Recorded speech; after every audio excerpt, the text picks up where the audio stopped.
नमस्कार, बहुत बहुत स्वागत आप सभी का आपके प्रोग्राम कहानी कुर्सी की में। मैं हूं सौरभ शर्मा आपके साथ और स्टूडियो में आ चुके हैं हर्षवर्धन त्रिपाठी जी, विजय त्रिवेदी जी, राहुल महाजन जी और समीर चौगांवकर जी। बहुत बहुत स्वागत आप सभी का। आज से फाइनली लोकसभा में एंटी पेपर लीक बिल पर चर्चा होगी, ऐसी उम्मीद है। दोपहर 2 बजे से चर्चा की शुरुआत हो सकती है और ऑपोजिशन की तरफ से राहुल गांधी, प्रियंका गांधी, केसी वेणुगोपाल और गौरव गोगोई बोलेंगे। समाजवादी पार्टी की तरफ से अखिलेश यादव, शरद पवार की पार्टी से सुप्रिया सुले और टीएमसी की तरफ से सौगत रॉय आज लोकसभा में बोलते हुए नजर आ सकते हैं। हालांकि आज कांग्रेस पार्टी की तरफ से प्रियंका गांधी और गौरव गोगोई वो बात अपनी रख सकते हैं। राहुल गांधी कल शायद अपनी बात रखेंगे। लेकिन आज जब लोकसभा की कार्रवाई शुरू हुई तो रोजाना की तरह जबरदस्त हंगामा हुआ। अपोजिशन ने आज भी अमित शाह के स्टेटमेंट की मांग की, जो वो कल से कर रहे हैं। स्पीकर ने कहा कि प्रश्नकाल में गतिरोध नहीं होना चाहिए, सबको मिलकर महत्वपूर्ण विधेयक पर चर्चा करनी चाहिए ताकि देश को एक सकारात्मक संदेश जाए। लेकिन अपोजिशन फिलहाल अभी तक तो जो है सुबह से अपनी कल की मांग पर कायम दिखाई दिया कि पहले प्रदर्शनकारी छात्रों पर पुलिस के बल प्रयोग की अनुमति क्यों दी गई, इतना अत्यधिक बल प्रयोग क्यों किया गया, पैलेट गन क्यों चलाई गई, ये तमाम मुद्दे जो कांग्रेस समेत बाकी विपक्ष के नेता कल से उठा रहे हैं, उसको लेकर वो गृहमंत्री अमित शाह के बयान की मांग कर रहे हैं। कल तो आपको याद होगा बड़ा साफ साफ कह दिया गया था अपोजिशन के एमपीज की तरफ से कि पहले होम मिनिस्टर सदन में आए, उसके बाद तय होगा कि हम आगे क्या करेंगे। होम मिनिस्टर अमित शाह कल पार्लियामेंट में तो थे लेकिन वो हाउस में नहीं आए थे। यही मांग कर रहे थे ऑपोजिशन के एमपीज कि पहले उनको हाउस में आना चाहिए, उनको पहले अपना बयान वो दे, फिर हम आगे इस बिल पर बात करेंगे। फिर कल देर शाम ये खबर आई थी कि सरकार और ऑपोजिशन के बीच बात बन गई है। स्पीकर ओम बिरला ने शाम 5 बजे तक का वक्त भी दिया था कि ये गतिरोध दूर कर लें आपस में, लेकिन वो गतिरोध दूर नहीं हो पाया था और 5 बजे के बाद फिर आज सुबह तक के लिए लोकसभा की कार्रवाई को टालना पड़ा था। आज भी सुबह 11 बजे जैसे ही स्पीकर ने कार्रवाई शुरू की तो ऑपोजिशन के एमपीज ने अपनी मांग दोहराई। थोड़ी देर तक समझाने के बाद स्पीकर ओम बिरला ने 2 बजे तक के लिए सदन को फिर स्थगित कर दिया और आज उन्होंने फिर आग्रह किया कि मैं अभी भी आप लोगों को वक्त दे रहा हूं, सत्ता पक्ष और विपक्ष दोनों मिलकर के कोई रास्ता निकालें ताकि हम जब 2 बजे आए तो हम इस विधेयक पर बात कर सकें जो कि पेपर लीक के दोषियों को सख्त सजा देने के प्रावधान बनाने वाला है। सरकार से भी और प्रतिपक्ष से भी मेरा यह आग्रह है कि सभी माननीय सदन सहमति बनाए और आज हम 2 बजे इस महत्वपूर्ण विषय पर चर्चा करेंगे, ऐसा सभी लोगों ने सहमति व्यक्त की है। समय सरकार और प्रतिपक्ष बैठकर समय तय कर लेगा।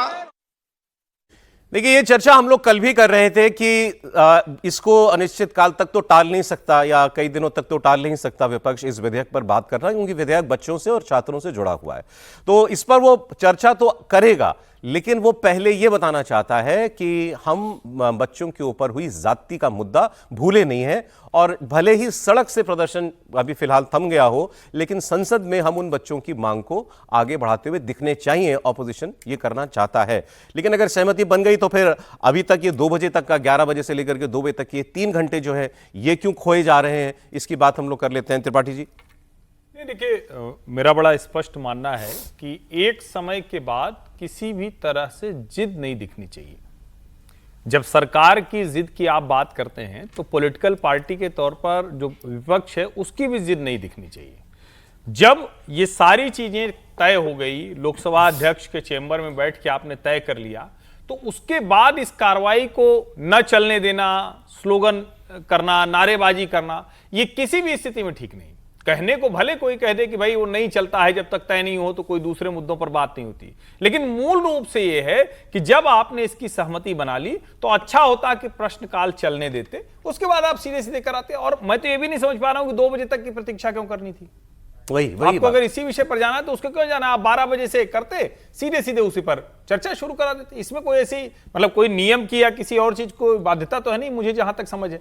लेकिन फिर भी ये कहना कि अगले, और कल जब शाम को तय हो गया था, चलो कल शाम को 5 बजे का था तो आपको लगा कि अब क्या चर्चा शुरू कराना, लेकिन आज तो बेवजह 2 बजे के बाद का ये समझ मेरे ख्याल से तो सरकार की तरफ से ये आश्वासन भी है कि गृहमंत्री अमित शाह बीच में इंटरवीन करेंगे चर्चा के बीच में और वो अपनी बात रखेंगे। समीर जी, जो उनकी मूल मांग है विपक्ष की? नहीं, बिल्कुल रखेंगे और मुझे लगता है ये बातचीत हो चुकी है, इसी आधार पर विपक्ष तैयार हुआ है चर्चा में भाग लेने के लिए। और ये कल ही तय हो गया था कि दोपहर 2 बजे इस पर विधेयक पर चर्चा होगी। और शायद इसलिए, हालांकि ओम बिरला ने जब आप लोकसभा की कार्रवाई शुरू हुई तो ये कहा कि भाई प्रश्नकाल हो जाने दीजिए, आप अभी 2 बजे अपन चर्चा शुरू करेंगे।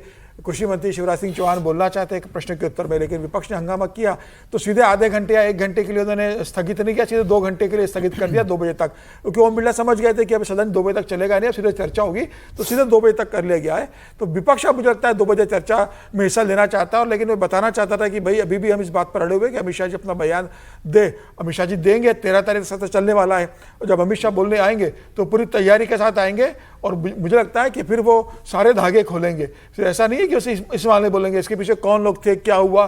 तथ्यों और तर्कों के साथ अमित शाह जी जब आते हैं सदन के अंदर बोलने, तो बहुत तथ्यों के साथ, तर्कों के साथ और पूरी तैयारी के साथ आते हैं। और मुझे लग रहा है कि विपक्ष जो उनके बयान की मांग कर रहा है, उन्हें मतलब तब लगेगा कि हमने अमित शाह जी के बयान की मांग क्यों की थी, क्योंकि अमित शाह जी जब आएंगे तो पूरे तथ्य सदन के सामने रखेंगे।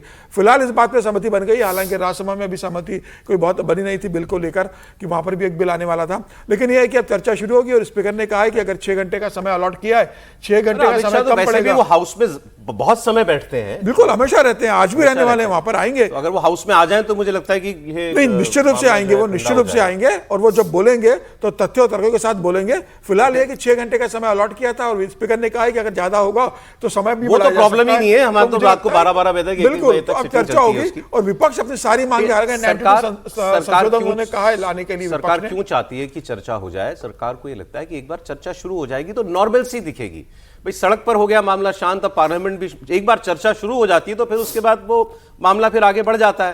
तो सरकार की कोशिश तो यह कि जल्द से जल्द स्थिति सामान्य सी दिखाई देने लगे। ऑपोजिशन वही जितनी देर तक उसको वो अभी गतिरोध की मुद्रा में रखेगा, उसको लगता है कि हमारा मैसेज जो है वो कन्वे हो रहा है। वैसे आज एनडीए के संसदीय दल की मीटिंग भी हुई थी, मंगल मिलन के नाम से ये मीटिंग होती है, और पहली बार nationalist citizens party of India NCPI, जिसमें टीएमसी वाले सब चले गए थे छोड़ करके, वो सारे लोग उसमें शामिल भी हुए थे। इसको लेकर के टीएमसी जो ममता गुट है उसकी तरफ से एतराज भी जताया गया है। इसमें सुदीप बंदोपाध्याय, काकोली घोष समेत पार्टी के सारे सांसद बैठक में मौजूद थे और फ्रंट रो में बैठी हुई थी काकोली घोष, तो इससे पता लगता है कि उनको कितनी तरजीह दी जा रही है। और प्रधानमंत्री नरेंद्र मोदी ने लेकिन आज इस मीटिंग को संबोधित नहीं किया। आज की बैठक में केंद्रीय मंत्री पीयूष गोयल और जेडीयू से ललन सिंह ने अपने विभाग से जुड़े विषय इसमें रखे।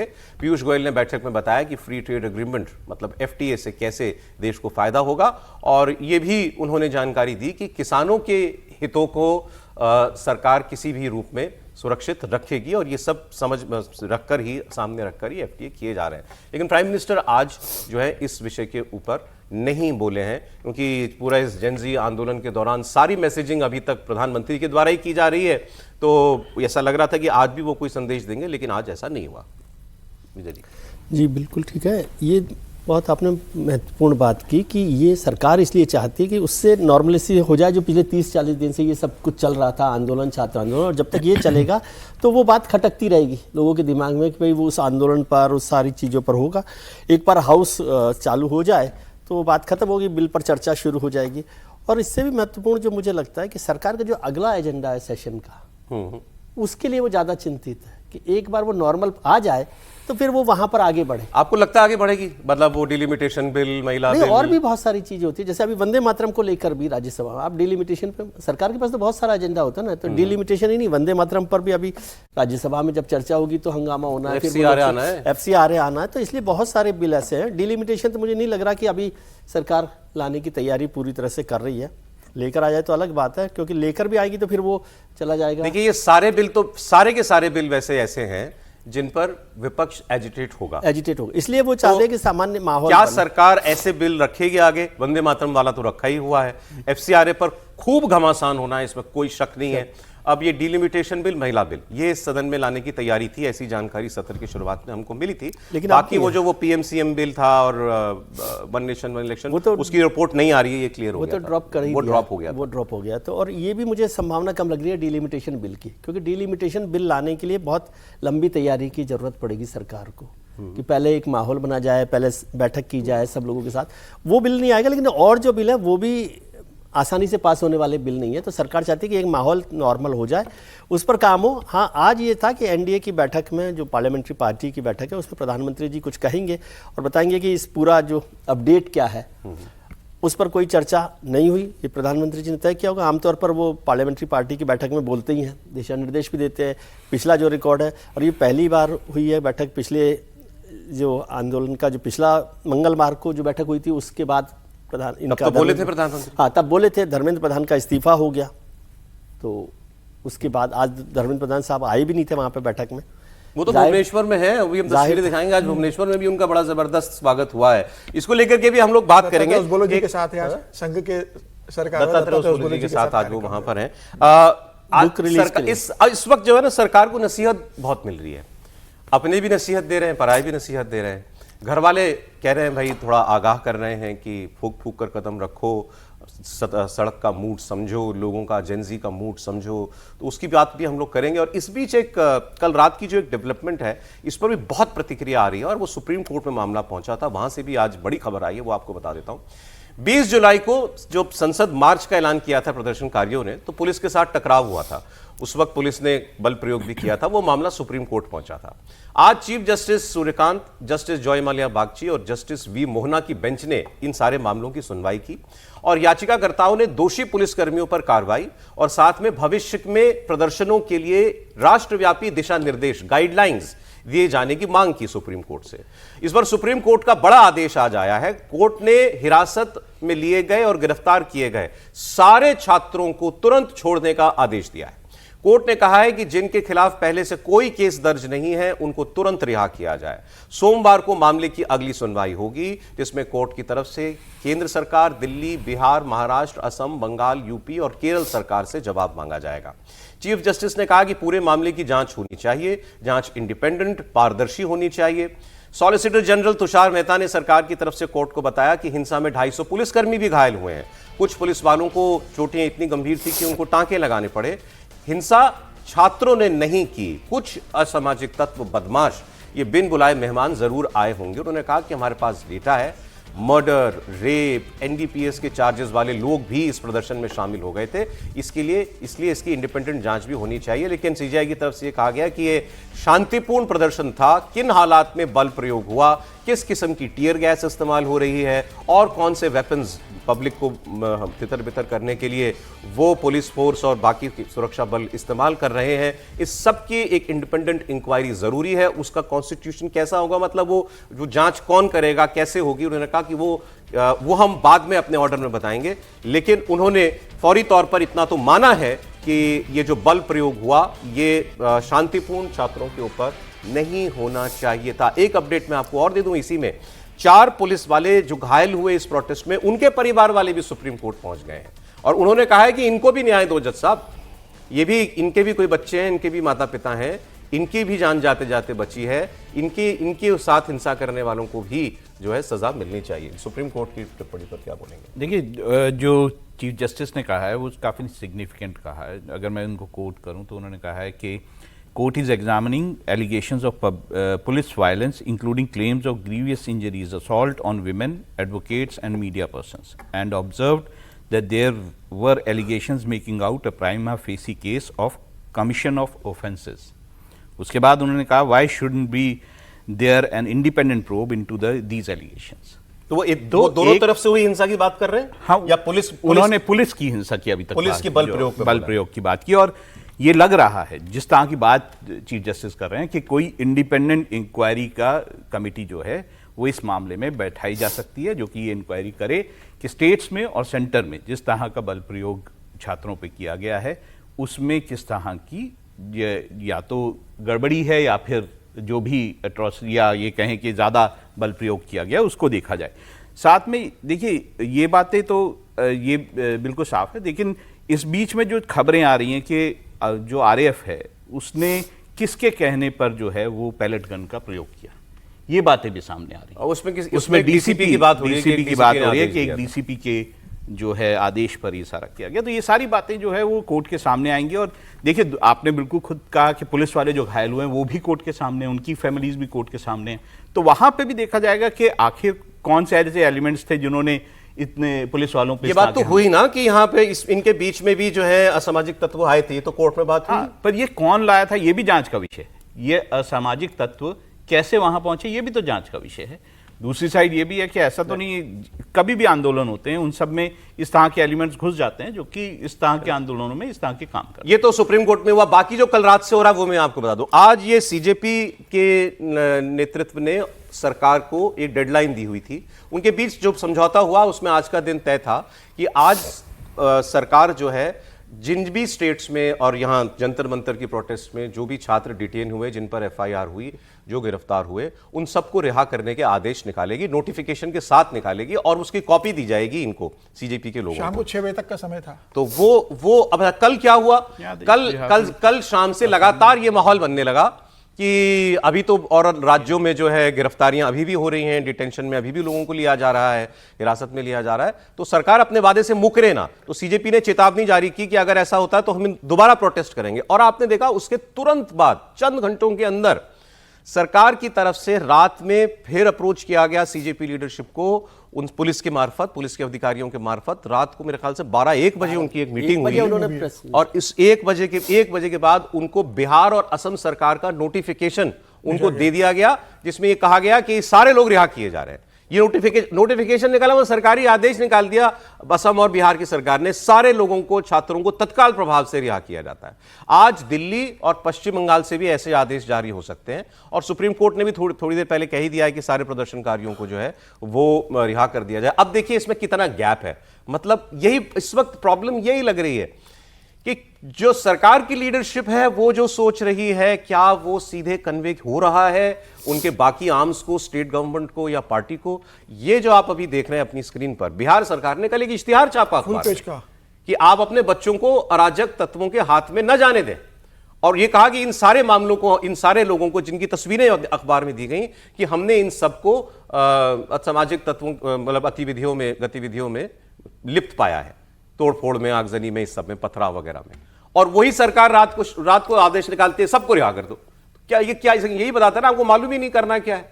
सीजेपी ने चेतावनी जारी की तो सरकार की तरफ से ऑर्डर आ गया कि नथिंग डूइंग, सबको, ये हमारा वादा है, वादा पूरा होगा, हर आदमी को रिहा कर दो। तो इस पर भी बड़ा रिएक्शन हो रहा है। लोग तो कह रहे हैं कि कौन सा मतलब वो प्रोविजन है कानून का कि सरकार ऐसे ब्लैंकेट आदेश निकाल के सबको रिहा कर सकती है। पब्लिक प्रोसिक्यूटर नियुक्त होता है, वो एक एक केस को एग्जामिन करता है और वो फिर कोर्ट को बताता है कि हम इन ग्राउंड्स पर इसके खिलाफ जो केस दर्ज हुआ फलाना आदमी के खिलाफ, उसको हम वापस ले रहे हैं। और फिर कोर्ट देखता है कि ये वापस लिया जा सकता है मामला कि नहीं लिया जा सकता।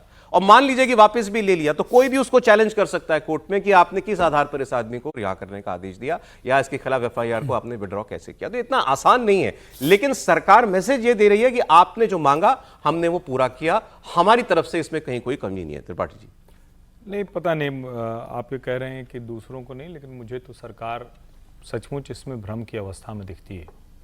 और इसको भी मैं बहुत ठीक नहीं मानता हूँ कि कुछ अराजकता करने वाले, हिंसा करने वाले भी आप कहें कि 26 जुलाई शाम 6 बजे के पहले तक के सबको हम छोड़ दें। बिहार सरकार ने ये बोला। बड़ा खराब उदाहरण ये प्रस्तुत हो रहा है। और मैं पहले दिन से कह रहा हूँ कि जो छात्र थे, जो बच्चे थे, वो ऐसे हिंसक नहीं हो सकते हैं। जो छात्र वहाँ आंदोलन करने गए थे, उनकी अपनी डिमांड हो सकती है। वो हो सकता है कि कोई बोतल फेंक दे, कोई पत्थर फेंक दे, ये सब हो सकता है। लेकिन पुलिस को घेरा बनाकर पकड़कर मारने वाले, मीडिया वालों के साथ इस तरह का दुर्व्यवहार करने वाले वो छात्र नहीं हो सकते हैं। इसको बड़ा क्लैरिटी समझना चाहिए। और जब खुद जो तिलचट्टा पार्टी के लोग हैं वो बार बार ये कह रहे हैं कि भाई ये तो बीजेपी वालों ने गड़बड़ कर दिया था, उन्होंने भेज दिया था, मेरा ये मानना है कि सरकार को ऐसा कोई गलत उदाहरण प्रस्तुत नहीं करना चाहिए। किसी भी छात्र पर कार्रवाई नहीं हो, शांतिपूर्ण प्रदर्शन करने वाले, दुरुस्त बात, एकदम आंदोलन की तरफ जाने से न रुके। लेकिन कोई हिंसक है, कोई सीसीटीवी तोड़ रहा है, कोई पुलिस वाले को मार रहा है, कोई मीडिया को मार रहा है, उसके बाद भी आप कहें कि नहीं। और बिहार में AK-47 जो लेकर जा रहा था उसको तो आप सस्पेंड किया, जो करना है करिए। ये पता चला कि गोली प्रदर्शनकारियों की तरफ से भी चली थी। उसको कौन पता करेगा? तो जब तक इस सब की जांच नहीं होगी तब तक ये मामला सामने नहीं आएगा। और ये मत कीजिए कि हिंसक अराजक लोगों को फ्री पास दे दीजिए, ये अच्छा नहीं होगा। अभी तो फ्री पास ही, इसमें दो बातें सीधे फ्री तीन पास। बातें बताता हूं। आपने बिहार की वो फायरिंग वाली बात की, तो उस पर एसपी का वहां का बयान है। उन्होंने कहा कि वो आदमी वो एंटी रायट यूनिट का हिस्सा नहीं था, जो भी वहां पुलिस बल तैनात थे वो उस यूनिट का हिस्सा नहीं था, वो किसी और काम से गुजर रहा था, वो फंस गया वहां भीड़ में, प्रदर्शन में, और उसके पास वेपन था, उसने वेपन इस्तेमाल कर लिया, उसको नहीं करना चाहिए। एक्सक्यूजेस देते हैं? ऐसा बताया गया उनकी तरफ से। एक पॉइंट तो ये। दूसरी बात, कल रात में ही मैंने देखा जो सीजेपी की तरफ से एक वो महिला उनकी प्रवक्ता हैं, उनसे सवाल हो रहे थे बहुत सारे कि कैसे जो है सबको छोड़ा जा सकता है, हिंसा हुई है सबके साथ, तो उन्होंने एक इंपॉर्टेंट बात बोली है। तो मुझे ये लग रहा है कि सीजेपी वाले भी एक रास्ता देना चाहते हैं सरकार को। उनको भी मालूम है कि दूसरी तरफ भी रोष है, भाई मीडिया के साथ भी हिंसा हुई है, पुलिस के ऊपर भी हिंसा हुई है, कई आम लोग भी उसमें फंस गए हैं, पब्लिक प्रॉपर्टी डैमेज हुई है। तो ऐसा तो नहीं है कि ये सब विदाउट एनी मतलब इस पर न्याय हो ही ना। तो उन्होंने ये कहा कि अगर पुलिस ने अनप्रोवोक्ड हिंसा की किसी भी छात्र पर तो पुलिस दोषी, और अगर पहले भीड़ ने हिंसा की, उकसाया, तो पुलिस पर कार्रवाई नहीं होनी चाहिए। तो उन्होंने रास्ता खोल दिया है कि। दूसरी बात सर, मुझे यह लगता है कि सरकार को इतना तो लग ही रहा है कि चाहे पत्थर भी चलाया हो किसी ने, है तो वो छात्री। अब आप कितने छात्रों का एफआईआर लिख करके भविष्य बर्बाद कर देंगे? कल मैं देख रहा था पटना में कई पेरेंट्स जो हैं वो बड़े परेशान थे, एजिटेटेड थे कि हमारे बच्चे की लाइफ खराब हो जाएगी, पकड़ के डाल दिया। और अच्छा, हर माँ बाप तो यही बोलेगा ना, मेरा बच्चा नहीं था इसके अंदर। आप किस किस को सबूत जा करके देते रहोगे? तो सरकार को ये समझ में आ रहा है कि इसका मैसेज बड़ा खराब जाएगा। और हैं ये छात्र ही, हो सकता है किसी पार्टी के बुलाने पे आ गए हो, लेकिन है तो स्टूडेंट ही।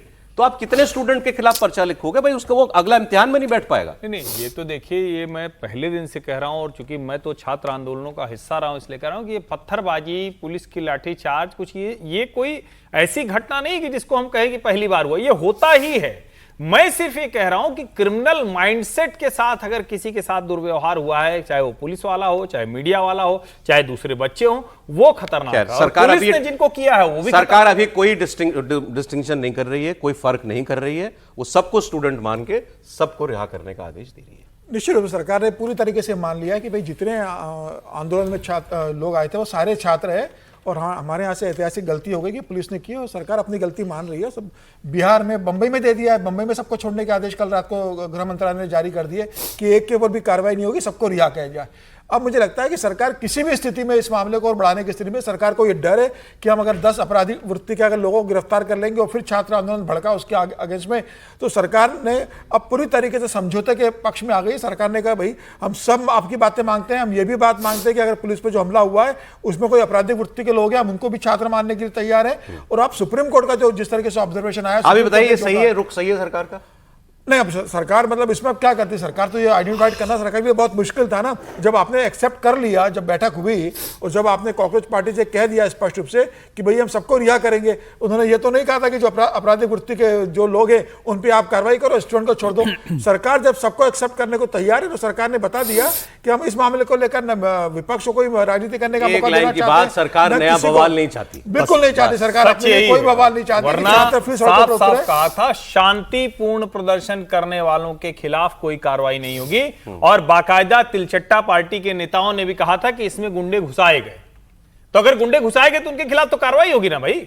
ऐसे कैसे चलेगा कि आप कहेंगे ब्लैंकेट, अच्छा चलो ठीक है, छात्रों को आप, मैं फिर कह रहा हूं, सामान्य पत्थरबाजी, सामान्य थोड़ा झूमा झटकी, ये सब आंदोलन का हिस्सा होता है, इसमें कोई समस्या नहीं।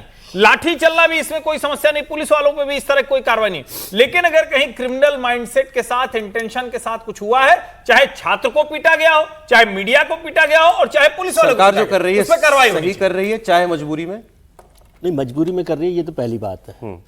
सही में ये है कि उसमें जो असामाजिक तत्व जिसका चर्चा हो रही है, उन्होंने भी कहा खुद ने कि भाई कुछ असामाजिक तत्व घुस आए तो उसकी बात करें।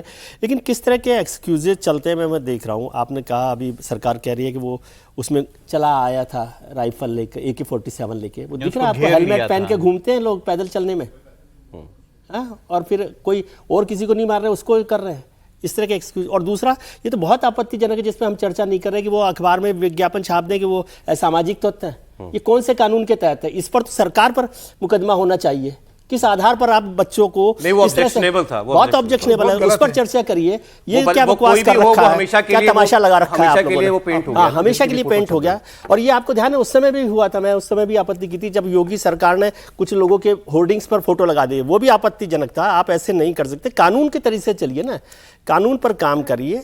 और असामाजिक तत्व है उनके खिलाफ चल। अब एक और एक्सक्यूज मैं बता रहा हूँ, आपने देखा नहीं, आपने नहीं चर्चा किया।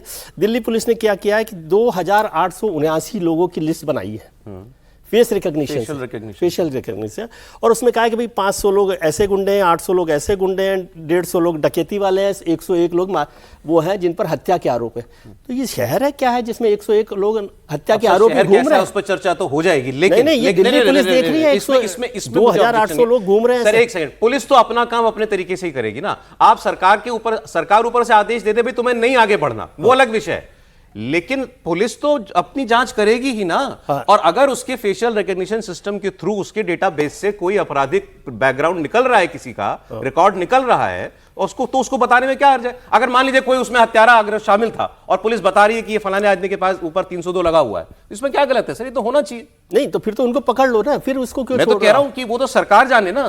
सरकार कह देगी, अब सरकार कह रही सबको छोड़ दो, तो पुलिस छोड़ देगी सबको। तो मतलब कानून का राज नहीं है ना, आपकी इच्छा है, आप दबाव में, तो आपने सबको छोड़ अब दिया। दोनों बातें तो नहीं हो सकती सर। दोनों बातें हो सकती है। कैसे हो कानून जो ये बात हो रही है कि असामाजिक तत्व जो है उनको पकड़े, छात्र है उनको नहीं पकड़े, यही तो बात हो रही है। इसमें तो कोई बात ही नहीं हो रही, छात्रों को पकड़ने की बात नहीं। आप चाहते हैं ना कि एक फर्क हाँ, करे तो सरकार। ये फर्क करना ही चाहिए सरकार राहुल को, जी। लेकिन उस पर भी ये पुलिस होना को- चाहिए कि आप पोस्टर नहीं जारी कर सकते सरकार। पोस्टर नहीं जारी होना चाहिए था, गलत है। नहीं, पुलिस को यह भी देखना पड़ेगा ना कि उनका कंडक्ट कैसा रहा, उनके लोगों का कंडक्ट कैसा था। चलिए ये जो है वो तो एक अलग AK-47 दूसरी से issue है ना। फायर कर रहा था, उसको आपने सस्पेंड कर दिया, लेकिन पुलिस वालों ने किस तरह से महिला छात्रों पर किस तरह का बल प्रयोग किया, उसकी तस्वीरें सबने देखी नहीं है।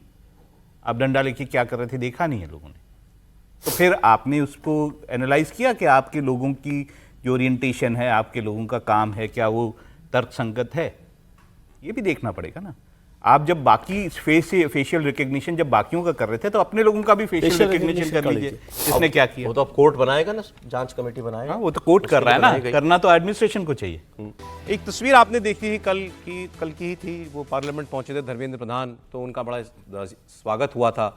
और उनके इस्तीफे के बाद आज वो भुवनेश्वर पहुंचे हुए थे और वहां उनके एयरपोर्ट पर उनका बड़ा जबरदस्त स्वागत किया गया। तस्वीर आप देखिए, ऐसे ही जैसे शिक्षा मंत्री रहते वो जब पहुंचते तो उनका स्वागत हो जाता, इस्तीफे के बाद भी वैसे ही स्वागत हो रहा है।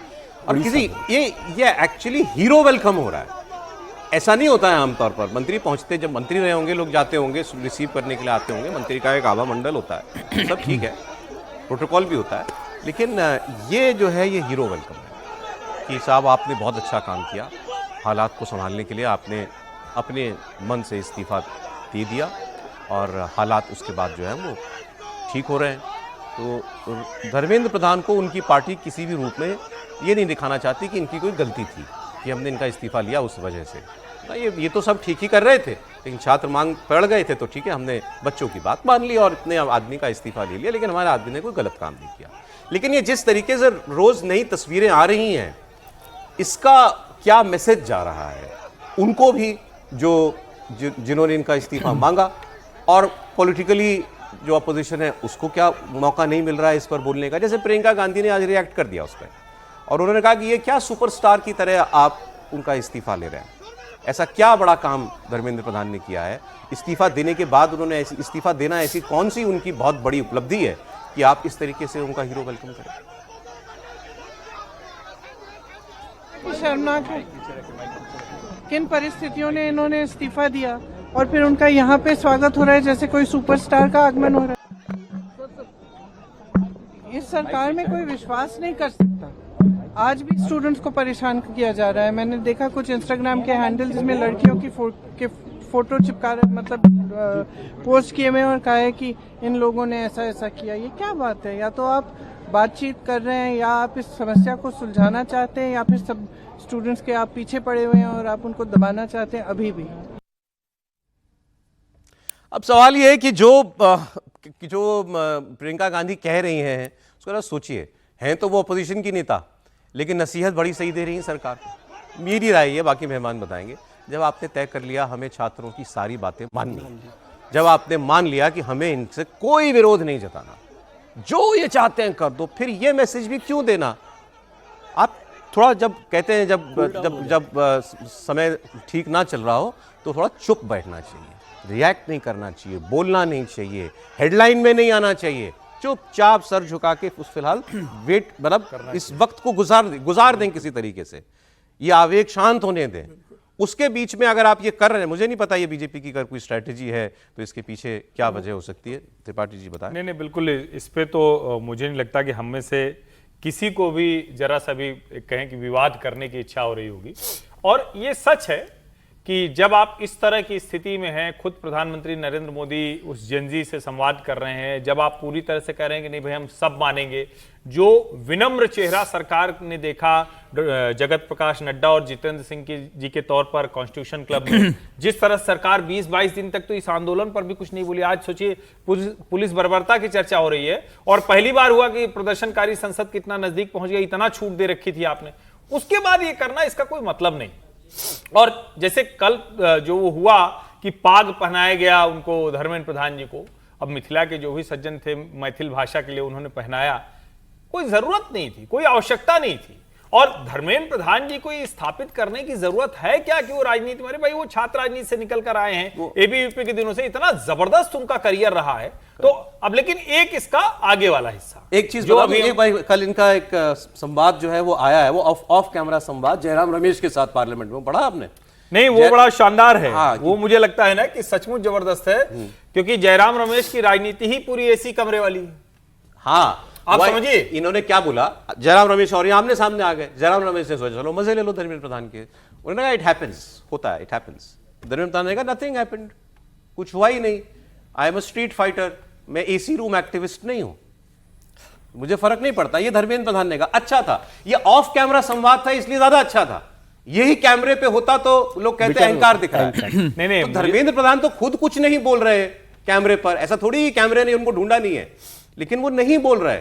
तो मुझे ये स्वागत ऐसा सत्कार उनका ना हो, मुझे नहीं लगता कि धर्मेंद्र प्रधान इसका बुरा मानेंगे। बिल्कुल ठीक बात है और अच्छा किया उन्होंने कह दिया, क्योंकि सच बात है धर्मेंद्र प्रधान जमीन से यहां तक पहुंचे हुए नेता हैं। और भले लोग कहते हैं कि उनके पिताजी भी थे और सब कुछ है, लेकिन सच बात यह है कि धर्मेंद्र प्रधान जिस तरह की राजनीति करके पहुंचे हैं उस तरह से तो किसी भी पहुंचने का अधिकार होता है। और जो मंत्री पद भी था, ऐसा नहीं कि उनको बिना वजह दे दिया गया था, वो बड़ा कमाल के नेता रहे। लेकिन अब जरा दूसरा पहलू, जो ये तस्वीर अभी इसके पहले थी, जो भुवनेश्वर, ये वाली तो ठीक नहीं, ये वाली देखिए, कई बार कहते हैं ना कि मन में कुछ है दूसरे होने नहीं दे रहे हैं, फिर नियति तय कर लेती है।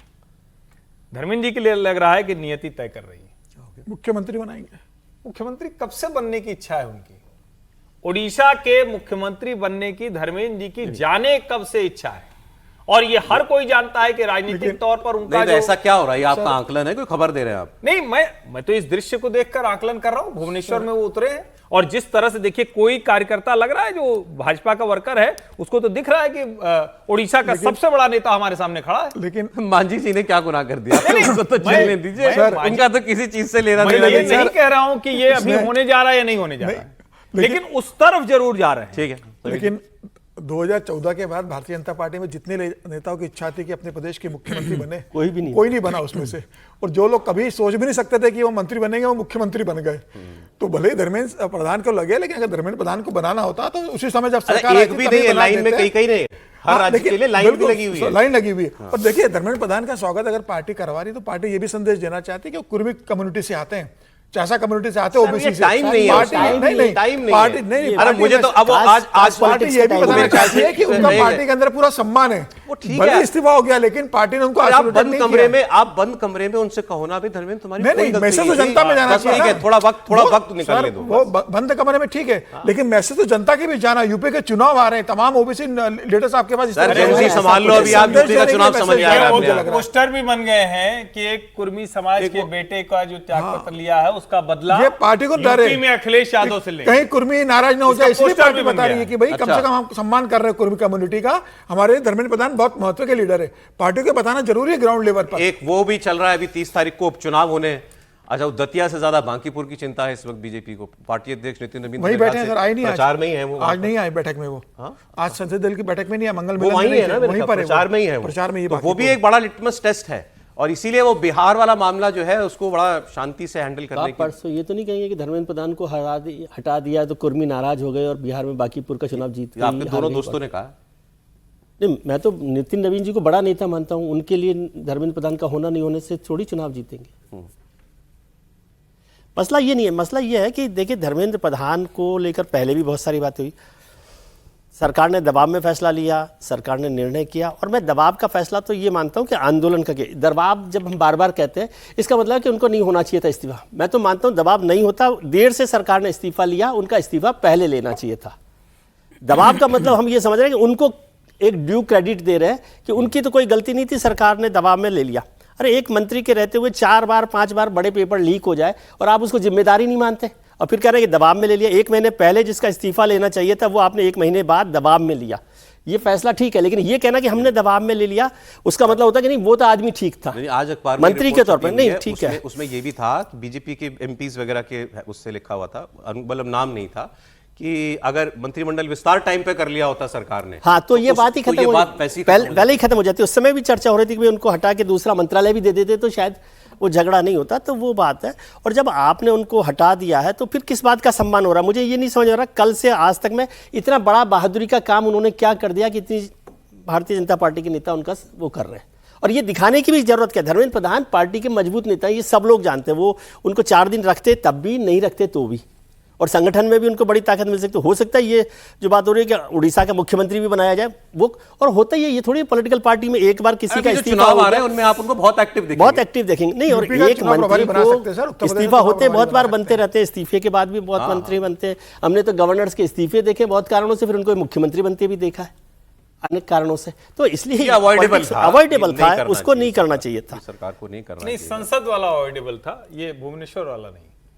क्यों? ये थोड़ा दोनों का आप लोग एकदम से ब्लैंकेट ही सब आलोचना कर रहे हैं। क्यों अवॉइडेबल? यहाँ वाला सांसद वाला वो ठीक नहीं। अब वहां कार्यकर्ता उनका स्वागत भी नहीं करे। नहीं, आप खुद बताइए, आप कैसे किसी नेता को उसकी पब्लिक लाइफ से पूरी तरह से खत्म? अरे राहुल जी का अच्छा खुद बताइए आप। अभी बीजेपी जो है क्रिटिसाइज कर रही थी कि सीजेपी जो है उन्होंने धर्मेंद्र प्रधान की इस्तीफे के बाद 5 सितारा होटल में पार्टी की। करेक्ट कर रहे थे ना आप, ये भी बात क्रिटिसाइज। अब बताइए धर्मेंद्र प्रधान जिनकी रिजीम में 80% सुसाइड बढ़ गई स्टूडेंट्स की, 80% 2014 से 2024 तक, वो जो है आप उसको ऐसा मानते हैं कि उसने बहुत महान काम किया और उसके लिए स्वागत किया जाना चाहिए? सर क्या ऐसे में स्वागत नहीं हो रहा है? पार्टी वाला भी बता दूं मैं आपको, मैं तो बार बार कह रहा हूं ना, मैसेजिंग में कहीं बहुत बड़ी प्रॉब्लम है, सरकार को ध्यान देना चाहिए इस पे कि अब वो पार्टी करी उन्होंने, सौरभ दास और वो रांका थे और बाकी जो थे छात्र जो थे, उन्होंने पार्टी कर ली की, उन्होंने उसके वीडियो आ गए।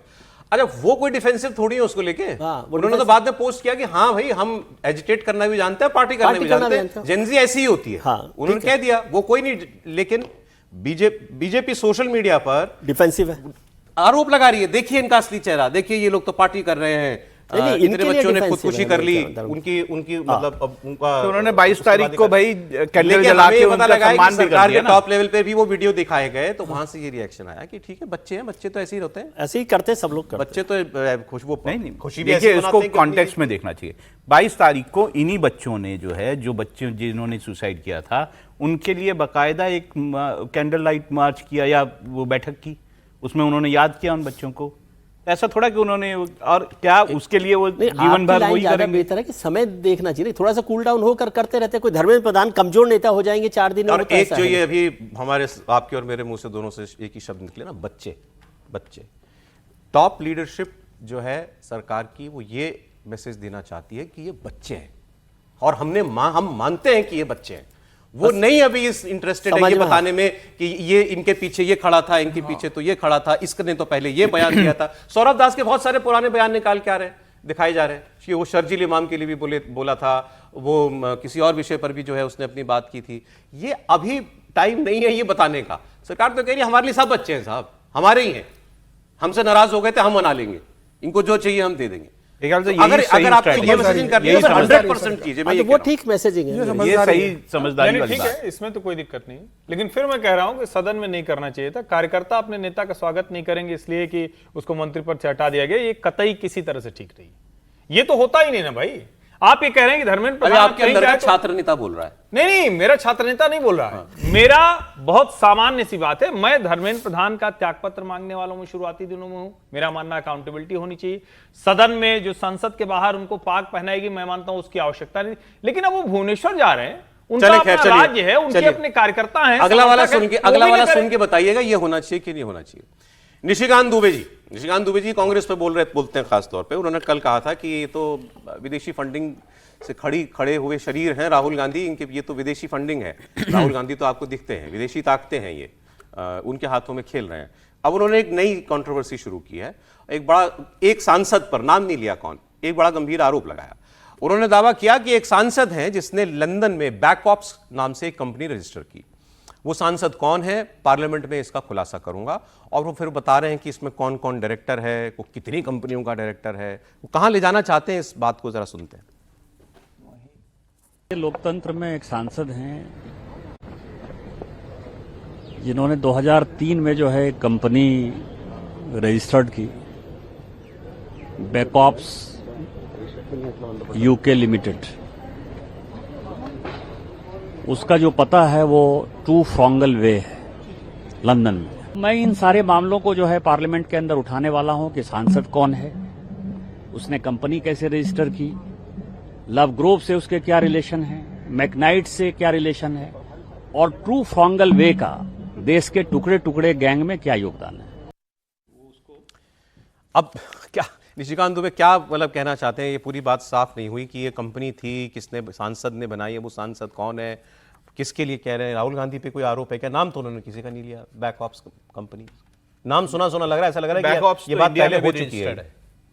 वैसे आपको बता दूं, बैकऑप्स नाम से जो है इंडिया में भी रजिस्टर्ड कंपनी।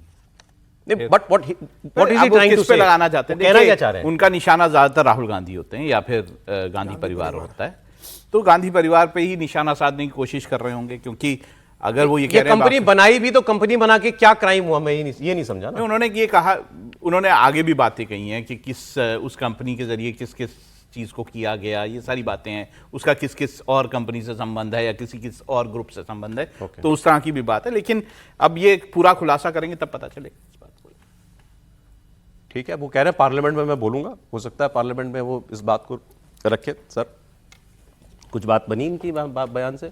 बयान तो वो बिना बयान के भी आप समझ सकते हैं कि वो राहुल जी पर ही बोल रहे होंगे। तो वो राहुल जी के लिए है, वो लंदन की कंपनी थी, मतलब वो तो सार्वजनिक उसमें है, कोई ऐसा नहीं है कि कोई चोरी की बात आज बहुत बड़ा खुलासा हो रहा है, ऐसा नहीं है। वो लंदन की कंपनी है, यूके की, जो 2003 में बनी थी, जिसमें राहुल गांधी उसके वो हैं डायरेक्टर हैं थे। और वो कंपनी 2009 में मेरे ख्याल से डिजॉल्व हो गई थी। 2009 में डिजॉल्व भी हो गई। अच्छा, अब उस कंपनी में क्या क्या गड़बड़ हुआ, क्या क्या सही हुआ, मुझे जानकारी नहीं। मेरे को इतनी सी एक बेसिक जानकारी है, ज्यादा जानकारी निशिकांत जी के पास होगी कि यदि उसमें कुछ गड़बड़ी है। बात कर रहा था जो ब्लैक ऑप्स इंडिया में रजिस्टर्ड है, उसमें भी ये जो तो है वो लंदन की प्रियंका बात कर रहे हैं। गांधी का नाम है।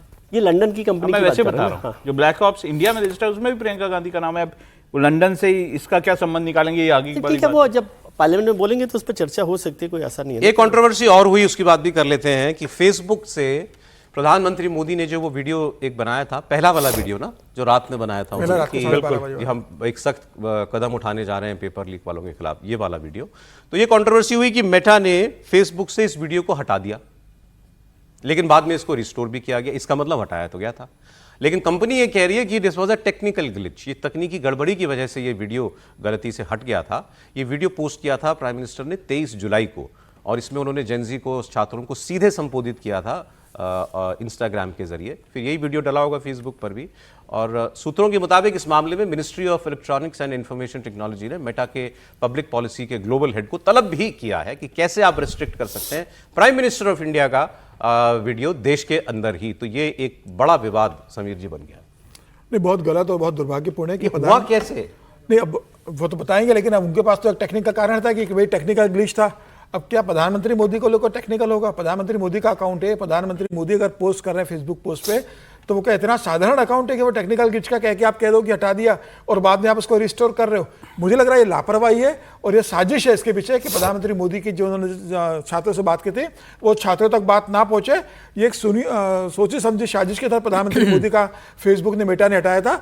सूचना और प्रसारण मंत्रालय ने इसे बहुत गंभीरता से लिया, सरकार ने बहुत गंभीरता से लिया, उनके कंट्री हेड को तलब किया और उन्होंने कहा है कि भाई माफ़ी भी मांगी, उन्होंने इंश्योर किया कि भविष्य में ऐसी घटना घटित नहीं होगी, हमें सुनिश्चित करेंगे कि भविष्य में इस तरह से ना हो। लेकिन मुझे लगता है बहुत दुर्भाग्यपूर्ण, सिर्फ माफ़ करके काम नहीं चलेगा, ये पता होना चाहिए कि इसके पीछे कौन लोग हैं जिन्होंने मेटा से कहा कि प्रधानमंत्री मोदी का आप पोस्ट हटाइए, कि उन लोगों का मोटिव क्या था, क्या किसी और पावरफुल लोगों ने कहा, इसके पीछे कौन लोग इन्वॉल्व है, ये सच्चाई सामने आना चाहिए। ये ऐसा कोई छोटी मोटी बात तो नहीं है कि जिसको आप इग्नोर कर दें टेक्निकल इंग्लिश के नाम और भी पे। देखिए, ये लड़ाई पहले समय से चल रही है, यानी जब 14 में ये सरकार आई तब से ये लड़ाई चल रही है।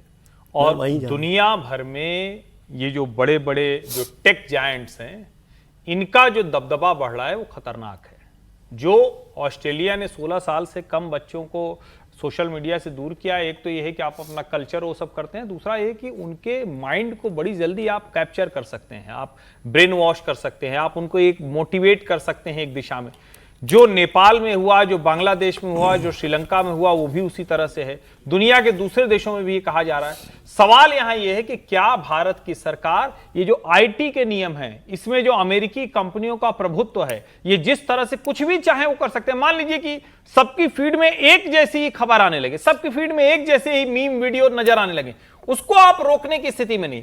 सरकार भी जब चाहे तो भी शायद नहीं हो सकता है, तब आप कहते हैं कि एक्स की तरफ से रूलिंग आती है। सरकारें भी बंद कराती हैं, ऐसा नहीं कि नहीं बंद कराती हैं, लेकिन अगर प्राइम मिनिस्टर का, देश के प्रधानमंत्री का इतना क्रूशियल, वो जेनजी से बात कर रहे थे, वो उनसे बात कर रहे थे जो इस न्यू मीडिया सोशल, ये पूरी तरह से मोटिवेटेड है, इसके पीछे बड़ी साजिश है। और मैं फिर कह रहा हूं, सरकार इनको घुटनों में लाने पर नाकामयाब है। और एक बार चर्चा भी चली थी, हमारे कुछ देसी कंपनियां शुरू भी हुई जो बंद भी हो गई, पीएम को ही लीड लेनी पड़ेगी। अब जैसे इसका एक उदाहरण देखिए, 4 दिन में 40 लाख फॉलोअर बढ़ गए इंस्टा पर हम सब की एक्टिविटी बढ़ गई। अभी मैं एक रिपोर्ट देख रहा हूं, हर 3 में से 1 मंत्री चला गया है वो इंस्टा पर, मतलब हर तीसरा मंत्री वो इंस्टा पर अपनी प्रेजेंस बढ़ा गया। फायदा किसका हो रहा है? ठीक है, हमको जनजी से संवाद करना है, लेकिन क्या हम जाने अनजाने उसी तरफ जा रहे हैं जिसमें ये बड़े बड़े टेक जायंट्स हमको ले जाना चाह रहे थे? ये सबसे गंभीर मसला है। आईटी की पार्लियामेंट्री स्टैंडिंग कमेटी है, उसको इस पर सोचना चाहिए। एक ब्रेक लेंगे यहाँ पर और उसके बाद 2 बजे में पार्लियामेंट चलेगी। ये तो बहुत गंभीर मसला है, मतलब इसको इतना नॉन सीरियसली तरीके से या टेक्निकल ग्लिच की तरह से नहीं कहना चाहिए, लेकिन सरकार बहुत कमजोर तरीके से काम करती है। इन सब का जिसका जिक्र हर्ष जी ने भी किया, जो बड़े जायंट्स हैं, उस पर 10 साल से मैं देख रहा हूं कि सरकार की कुछ नहीं चलती उन पर। बहुत बार हुआ कि इनको कॉल कर लिया, इनको ये कर लिया, वो सुनते ही नहीं है दरअसल। ये फैक्ट है। अब इस पर सरकार को कैसे देखना है, ये तो गंभीर मसला, मतलब ये एक ऐसा मौका आ गया जहां पर आप पुश कर सकते हो उनको कि कैसे किया जाए। देखिए कि जो एंटी पेपर लीक बिल है, इस पर चर्चा हो पाती है, आज की नहीं हो पाती है। अभी तक आज सुबह 11 बजे जब कार्रवाई शुरू हुई थी तो फिर हंगामा हुआ था। वही मांग कि गृहमंत्री आए, गृहमंत्री बयान दें, बच्चों पे लाठीचार्ज और उन पर बल प्रयोग हुआ है, उस मांग को लेकर के फिर 2 बजे तक के लिए स्थगित कर दी गई थी। 1 मिनट का वक्त जो है अब केवल बाकी है। अखिलेश यादव जी का अभी एक ताजा रिएक्शन आ रहा है, जल्दी से सुन लेते हैं, फिर इतने में पार्लियामेंट शुरू हो जाएगी। देखिए, जब से भारतीय जनता पार्टी की सरकार बनी है, शिक्षा, परीक्षा और यूनिवर्सिटीज उसको ध्वस्त करने का और एक रंग में सब कुछ बनाने का प्रयास चलता रहा और लगातार गुस्सा भर रहा था युवा नौजवानों में। नीट के बाद न केवल बच्चे थे साथ, बल्कि बच्चों के परिवारों का भी सहयोग मिला। इसी वजह से यह आंदोलन इतना बड़ा हो गया और अंतोगत्वा जो दुनिया की सबसे बड़ी पार्टी है, विश्व की सबसे बड़ी पार्टी को झुकना पड़ा।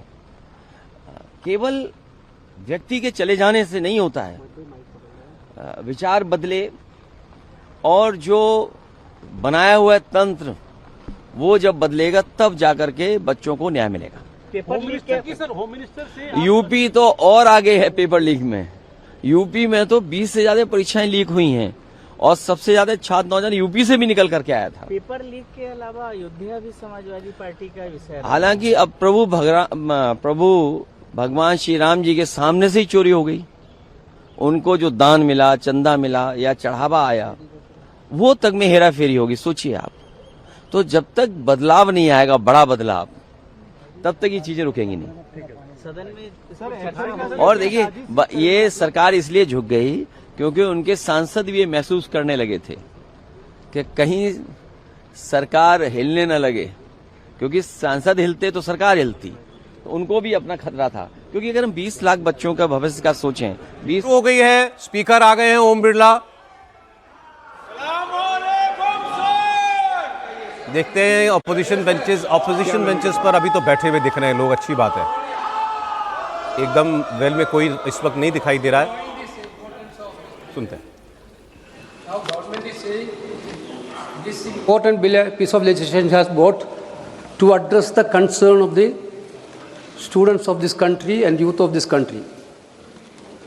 Such an important bill, Honorable Prime Minister is not there, Home Minister is not there. राज्य मंत्री बैठे हैं यहाँ पे। आपका विषय तो हाँ बताओ, आप विषय क्या आपका? Sir, before starting the bill, सदन we need a clarification from the government. पटल पर रखे जाने वाले सदन पर पटल पर रखे जाने वाले पत्र, आइटम नंबर 2 श्री जितिन प्रसाद।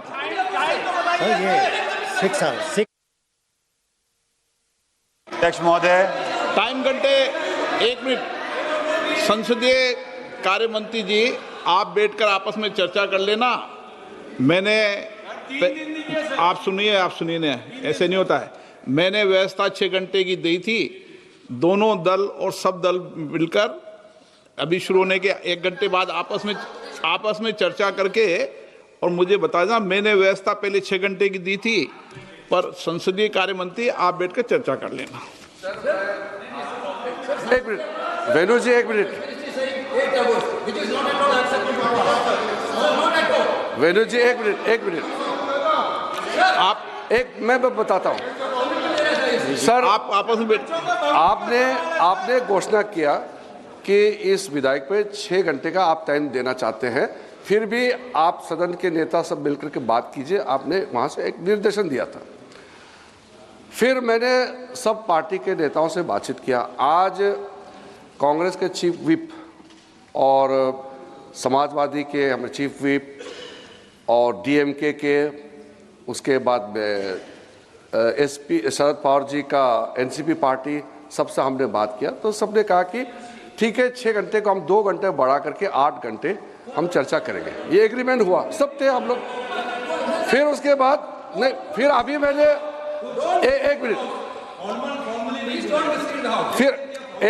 मणिकम टेगोर, आप मणिकम टेगोर को बुला लीजिए, आपका चीफ विप है। गरम संसदीय कार्य मंत्री झूठ नहीं बोलते। यहाँ मणिकम टेगोर था, उनसे बात करके आए थे। और मैं बुलाओ मणिकम टेगोर को। हाँ, मेरे को आपने कहा, मुझे आपने कहा, मैंने आपको कहा, मैंने संसदीय कार्य मंत्री का। ठीक है, मैं सदन में कहता हूं वेणुगोपाल जी, अगर आप 2 घंटा एक्स्ट्रा चाहिए, सरकार कोई आपत्ति नहीं रखता है। एक बार मिलकर के तय कर लेंगे। अभी स्पीकर साहब ने कह दिया, हम और 1 घंटा बढ़ाने में हमारे कोई आपत्ति नहीं है सरकार।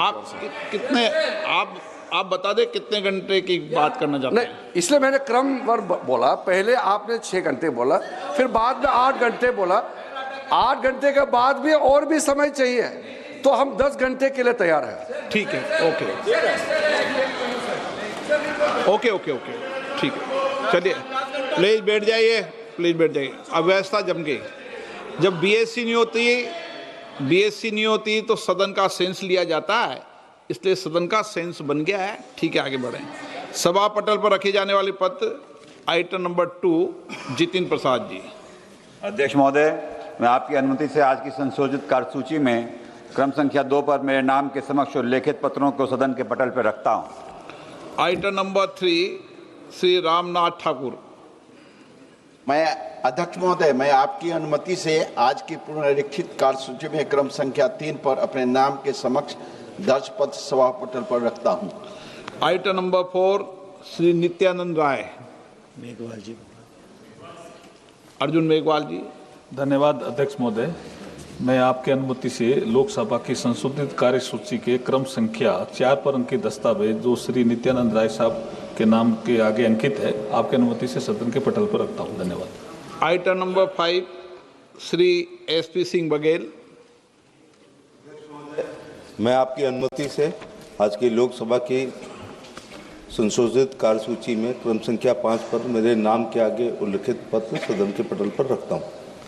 Item number 6 Shri BL Verma ji. आदरणीय अध्यक्ष महोदय, मैं आपकी अनुमति से आज लोकसभा की संशोधित कार्यसूची में क्रम संख्या 6 पर अपने नाम के सम्मुख अंकित पत्र सभापति पर रखता हूँ। Item number 7 Shri Bandi Sanjay Kumar. मैं आज की पुनश्री कार्यसूची में क्रम संख्या 7 पर मेरा नाम के सम्मुख लिखित दस्तावेज सभापति पर रखता हूँ।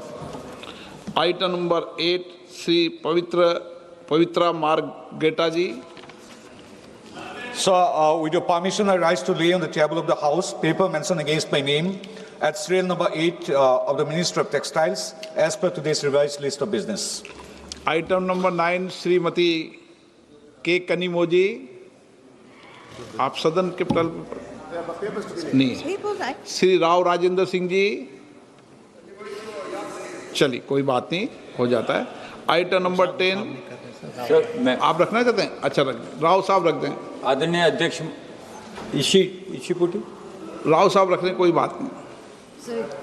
आदरणीय अध्यक्ष महोदय, मैं आज की कार्यसूची में अपने नाम के समक्ष यथा सूचीबद्ध उपभोक्ता मामले, खाद्य और सार्वजनिक वितरण संबंधी स्थायी समिति के 17वें और 18वें प्रतिवेदन की एक प्रति हिंदी तथा अंग्रेजी संस्करण प्रस्तुत करता हूं। Item number 10 Shri Jitin Prasada ji. Respected sir, with your kind permission, I make a statement regarding the status of implementation of the recommendations contained in the 195th report of the Standing Committee on Commerce on demand for grants 26-27, demand number 10, pertaining to the Department of Commerce, Ministry of Commerce and Industry. Item number 11 Shri Ramnath Thakur ji. माननीय अध्यक्ष जी महोदय, मैं आपकी अनुमति से आज की कार्यसूची क्रम संख्या 11(1) में वर्णित कृषि एवं किसान कल्याण विभाग, कृषि एवं कल्याण मंत्रालय के लिए कृषि पशुपालन और खाद्य प्रसंस्करण मांग अनुदान मांग संख्या 1 की अस्थायी समिति 7वीं रिपोर्ट में निहित सिफारिशों के कार्यान्वयन की स्थिति के संबंध में एक सदन के पटल पर रखता हूँ। Item number 12 Shrimati Anupriya Patel. Honorable Speaker, sir, on behalf of my senior colleague Shri Jagat Prakash Nadda ji, I rise to move that in pursuance of Section 4G, read with Section 6(3) of the All India Institute of Medical Sciences Act 1956, the members of this House do proceed to elect, in such manner as the Speaker may direct, one member from amongst themselves to serve as the member of the All India Institute of Medical Sciences Guwahati, vice Shri Pradyut Bordoloi, resignation from Lok Sabha with effect from 20th March 2026, subject to the other provisions of the said Act. Thank you. प्रश्न है कि माननीय मंत्री द्वारा प्रस्तुत प्रस्ताव को स्वीकृत किया जाए। जो सदस्य प्रस्ताव के पक्ष में हाँ गए हैं, जो सदस्य प्रस्ताव के विपक्ष में ना गए हैं, मेरे विचार में निर्णय हाँ वालों के पक्ष में, हाँ वालों के पक्ष में प्रस्ताव स्वीकृत हुआ। माननीय सदस्यगण, जिन्हें आज नियम 377 के अधीन मामले उठाने की अनुमति प्रदान की गई, वे व्यक्तिगत रूप से अपने अनुमोदित पाठ को सदन पटल पर रख सकते हैं। आइटम नंबर 14 लोक परीक्षा अनुचित साधन निवारण संशोधन विधेयक 2026। माननीय मंत्री जी कुछ रखना चाहते हैं? 1 मिनट में बोल लूँ, 1 मिनट। माननीय मंत्री जी 1 मिनट। माननीय सदस्यगण, आज का दिन हम सब के लिए महत्वपूर्ण है, जब सत्ता पक्ष और प्रतिपक्ष दोनों इस विधेयक की चर्चा के लिए सहमत हुए। ये विधेयक लोक परीक्षा अनुचित साधन निवारण अधिनियम 2024 में संशोधन करने का प्रस्ताव करता है। इसका उद्देश्य लोक परीक्षाओं की निष्पक्षता, पारदर्शिता तथा विश्वसनीयता की ओर अधिक सुदृढ़ बनाना है तथा प्रश्न पत्र लीक, संगठित परीक्षा अपराधों एवं अनुचित साधनों पर प्रभावी अंकुश लगाने के लिए विधि व्यवस्था को और सशक्त बनाना है। परीक्षा प्रणाली की विश्वसनीयता और पारदर्शिता राष्ट्रहित का महत्वपूर्ण विषय है। इस विषय पर व्यापक चर्चा, गंभीर विचार विमर्श इस सदन में होना आवश्यक है। पूरा देश चाहता है कि सभी माननीय सदस्य इस विषय पर सार्थक विचार विमर्श करें, अपने अनुभव साझा करें, अपने विचार रखें और रचनात्मक सुझाव रखें ताकि हम एक बेहतर कानून बना सकें। कानून जितना बेहतर होगा, मेरा मानना है परीक्षा प्रणाली के अंदर विश्वसनीयता और प्रामाणिकता भी हम सुनिश्चित कर पाएंगे। इसलिए मेरा सभी माननीय सदस्यों से आग्रह है कि हम इस चर्चा को सकारात्मक रूप से संसदीय परंपराओं, नियमों और मर्यादाओं के अनुरूप रखें ताकि एक अच्छा सकारात्मक देश हमारे देश के युवा विद्यार्थियों के बीच में जाए। माननीय मंत्री महोदय,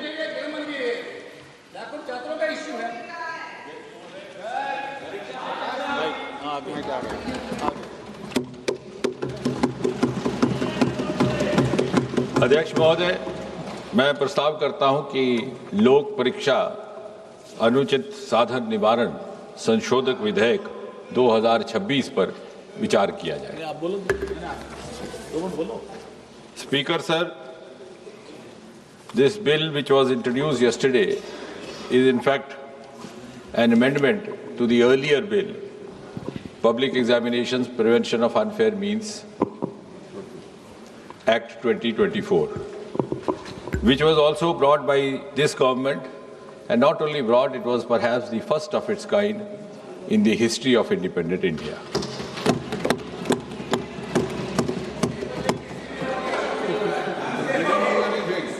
The earlier bill and the amendment today are, in a way, a reaffirmation of this government's deep commitment to safeguard the welfare of the students and the youth of this country.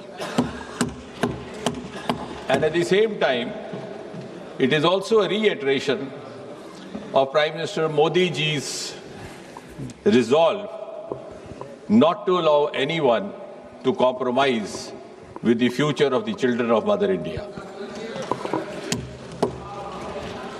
And therefore, this bill can be described in a way as a milestone legislation in the history of Indian Parliament. अब ये जो examinations को लेकर के तरह तरह की वारदातें होती रही या पेपर लीक भी होता रहा, ये केवल किसी एक प्रदेश या एक प्रांत तक सीमित नहीं रहा। ऐसा पहले भी होता था। अलग अलग पार्टियों की सरकारें रही, अलग अलग प्रदेश रहे। सूची लंबी है, लेकिन केवल याददाश्त ताज़ा करवाने के लिए कुछ एक ऐसे वारदात जो बहुत ज़्यादा समाचार सुर्खियों में रहे। 2019 में रेलवे रिक्रूटमेंट बोर्ड का एग्जामिनेशन, वो भी इन्हीं कारणों से, लेकिन शायद उस समय उस तरह की कार्रवाई नहीं की गई जिस तरह की अब प्रस्तावित की जा रही है। 2011 में all India engineering entrance examination 2009 में हो गया। 2012 में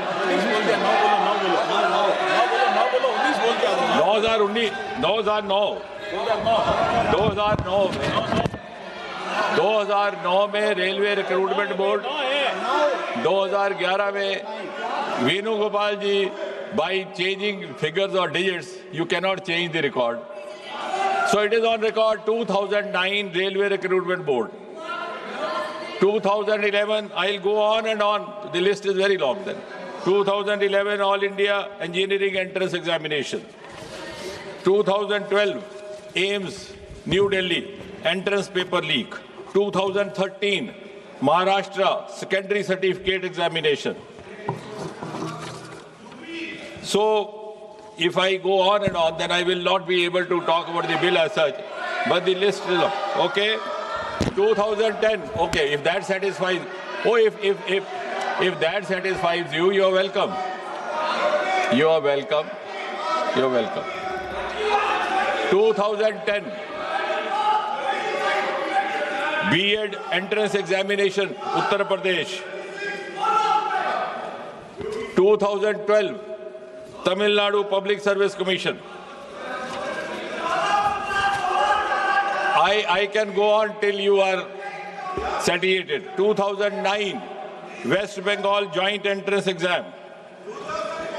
So therefore, it was realized by this government that we need to have an exclusive legislation. उसी पर आ रहे हैं. I am following a chronology. Unfortunately, the chronology starts from the earlier times. और इसलिए ये सोचा गया कि ओवरऑल पब्लिक एग्जामिनेशंस को लेकर के एक व्यापक सामूहिक व्यवस्था विधेयक लाया जाए. भारत सरकार में 4 प्रमुख रिक्रूटमेंट एजेंसीज हैं, जैसा कि हम सब जानते हैं. UPSC, staff selection commission, railway recruitment board और इंस्टीट्यूट ऑफ बैंकिंग पर्सोनल. और इसी तरह से हायर एजुकेशन एडमिशन्स के लिए नेशनल टेस्टिंग एजेंसी, उसका गठन भी 2017 में किया गया था इसी सरकार द्वारा. अब आप कह रहे हैं कि डेट्स क्यों बता रहा है? वो इसलिए कि 2092 में 1992 first time there was a recommendation made to the government of India, then headed by the Congress party, that there should be a common testing national agency. It was 1992. Then in 2010, during UPA rule, there was again a committee which suggested, I don't know why this was not given due consideration, for whatever reasons and for whatever interests. So I think you must compliment Prime Minister Modi and this government. It has finished an unfinished task which you should have accomplished.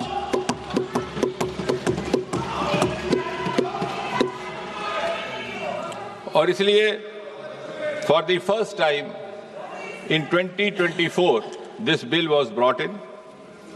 It was brought in the month of January 2024, enacted in February 2024, implemented in June 24 and notified also the same month. अब इस विधेयक के जो मूल उद्देश्य थे और basic objectives, to give more credibility and transparency to examination in whatever form, to reassure the students that they would be rewarded for their genuine, sincere efforts, and also to ensure that their future is safe. और इससे पहले, जैसे मैंने कहा, there was no comprehensive law available to deal with such cases. इस bill को और ये जो एक्ट लाया गया 2024 को, it was made, as I said, it was applicable to all these agencies that I have just now mentioned. It was made not bailable, non-compoundable. Such offences were made absolutely cognizable and also liable to invite stringent punishment.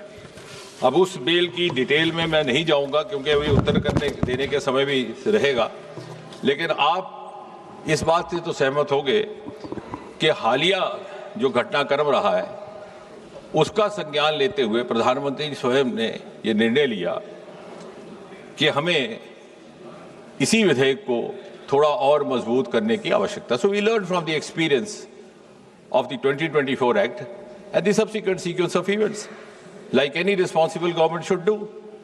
And therefore, this amendment is being brought in to make the law more stringent, and to ensure speedy justice, so that the credibility of all these exams gets enhanced and gets reinstated. Mota isme, because then we have others to speak, and finally I'll come out with the reply. जो subsection 1 of section 10 था, उसमें था कि any person or persons involved will be liable to a punishment not less than 3 to 5 years and a fine up to 10 lakh. आज ये जो amendment लाया जा रहा है, इसके तहत the same duration of imprisonment has been made not less than 5 to 10 years and fine up to 50 lakh.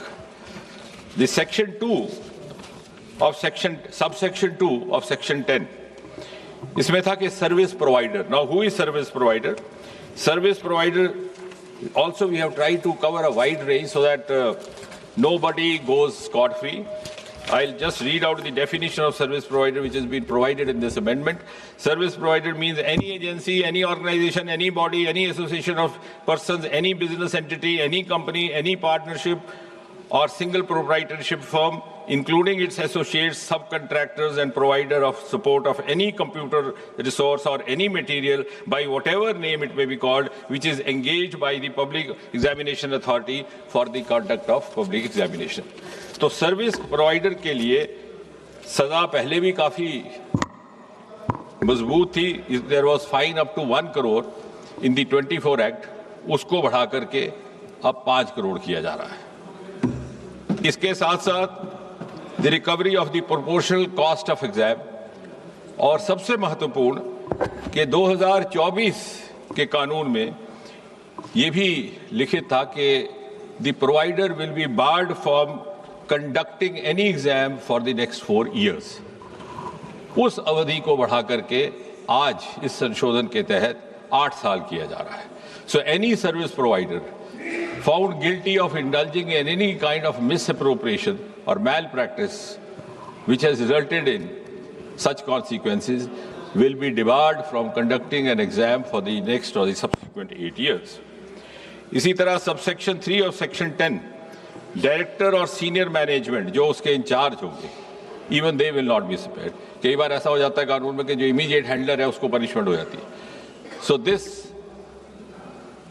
Act seeks to include all involved directly, indirectly, one way or the other, so that it sets a deterrent example also for others.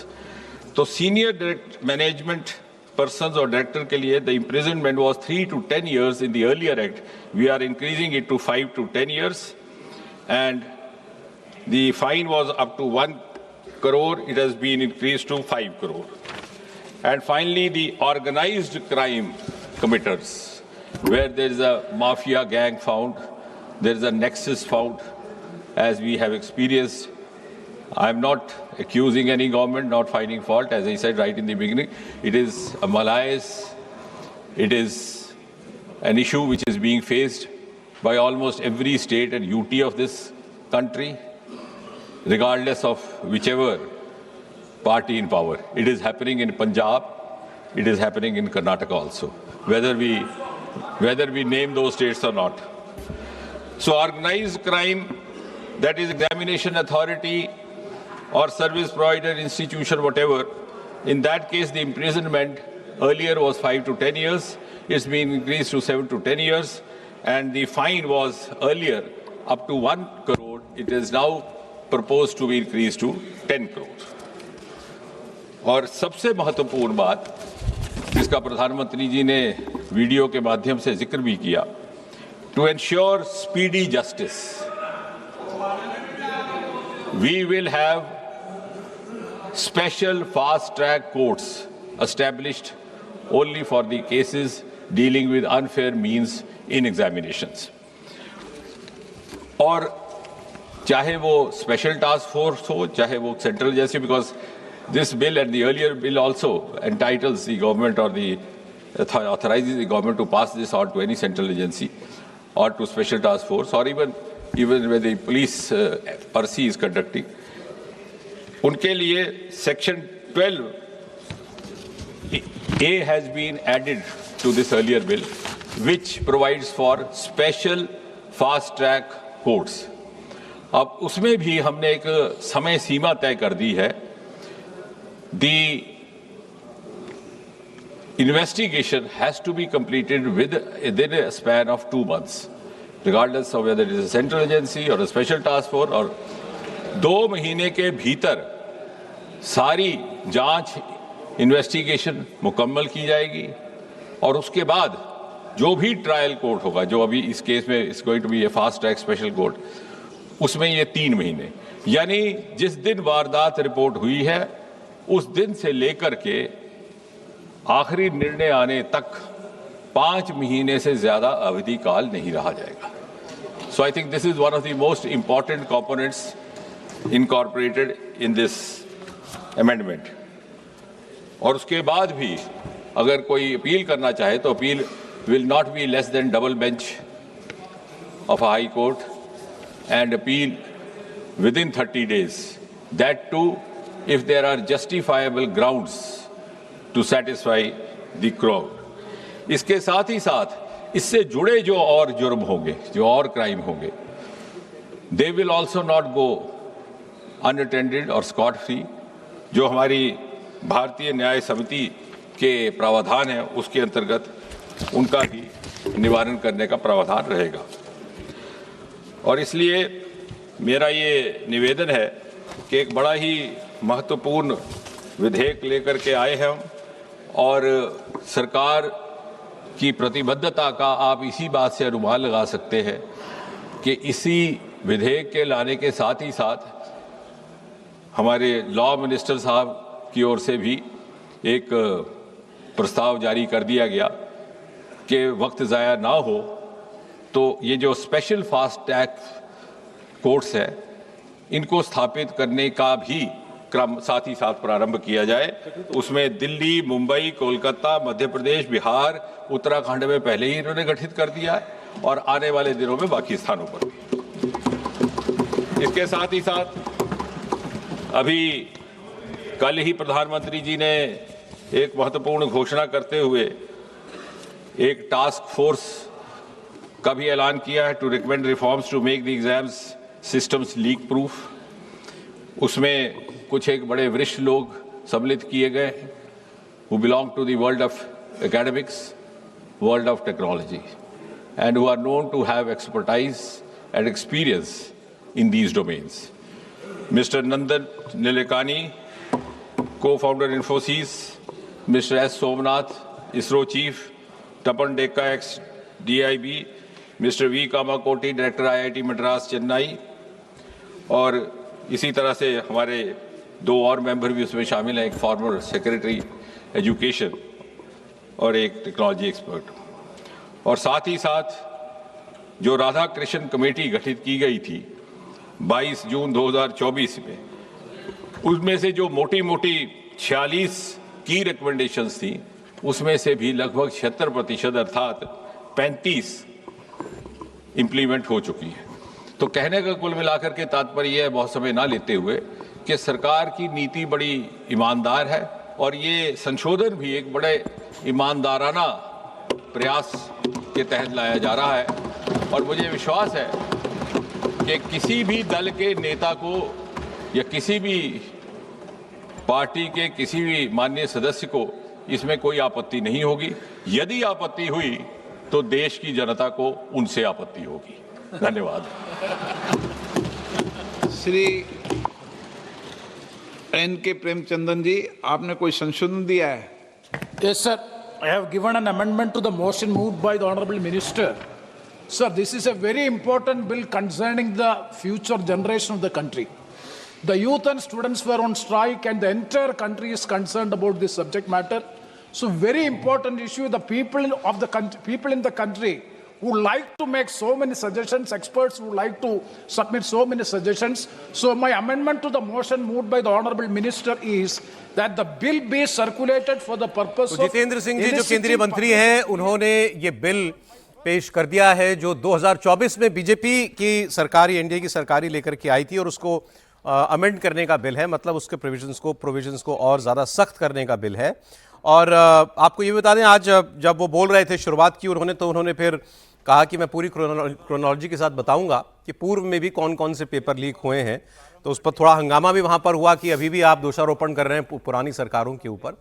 तो उन्होंने कहा कि मैं केवल एक क्रमवार ये बता रहा हूँ कि कब कब कौन से पेपर लीक हुए, उसमें हमारी सरकार के दौरान भी जो पेपर लीक हुए हैं उनकी भी मैं बात करूँगा। तो उन्होंने 2009 का रेलवे रिक्रूटमेंट बोर्ड का पेपर लीक से शुरुआत की, 2012 में एम्स का पेपर लीक हुआ, 2010 में बीईडी परीक्षा उत्तर प्रदेश लीक हुई, 2012 में तमिलनाडु पब्लिक सर्विस कमीशन का पेपर लीक हुआ।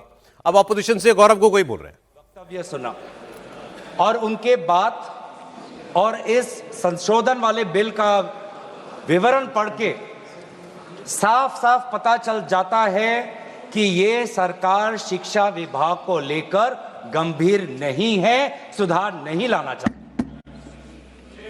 ये सिर्फ एक दिखावा का बिल है, क्योंकि ये बिल एक संशोधन बिल है। आज से 2 साल पहले ये बिल लाया गया था, public examinations prevention of unfair act 2024। उस समय में भी एक यूजीसी ये नीट के 2024 के परीक्षा को लेकर पूरे देश भर में लोगों के मन में व्यापक चिंता थी। उस समय में भी इसी तरह आज जैसे मंत्री जी कह रहे हैं, सरकार ने इस बिल का इंट्रोडक्शन करते हुए ये कहा कि ये बहुत ही एक ऐतिहासिक कदम है, एक बहुत बड़ा कदम है और इससे शिक्षा विभाग सुधरेगा और इससे परीक्षा में जो पेपर लीक होते हैं अब नहीं होगा, अब किसी का साहस नहीं होगा। ऐसे ऐसे कड़े दंड उस समय सरकार ने कहा कि 2024 के बिल में वो लाए हैं। तो जो 2024 के नीट यूजी पेपर लीक पे जो तहकीकात हुई, जो इन्वेस्टिगेशन हुआ, मैं पढ़ना चाहता हूं उसकी स्थिति आज क्या है, ताकि पता तो चले कि ये सरकार 2 साल पहले जो नीट परीक्षा को लेकर जो व्यापक भ्रष्टाचारी हुई उसको लेकर यह सरकार कितनी गंभीर है।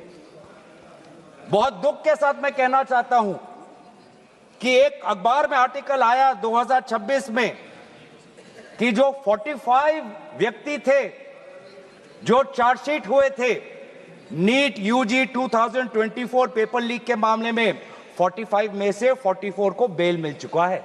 ये है इनकी गंभीरता, ये है इनके छात्रों के प्रति इनकी संवेदना। जो मूल व्यक्ति है जिसको मास्टरमाइंड कहा जाता है, संजीव मुखिया, 11 महीने तक वो फरार था। 11 महीने तक सरकार उसको पकड़ नहीं पाई। अप्रैल 2025 में वो फाइनली उसका गिरफ्तार हुआ और फिर उस मामले में उसको बेल मिल गया। मई 6, 2025 एक दूसरे व्यक्ति रंजीत कुमार बरुआ जो करियर एकेडमी एजुकेशन ट्रस्ट के चेयरमैन है, वो बेल। एक अमित कुमार सिंह जो पेपर सॉल्वर के गैंग में था, उसको मई 7, 2025 को उसको बेल। एक पंकज कुमार जो कैंडिडेट्स को वो सारे कागज लीक करता था मोबाइल फोन के द्वारा, मई 15, 2025 उसको बेल। राकेश जिसका ये आरोप था कि उसने प्रश्न कागज को उसकी चोरी की, उसको बेल।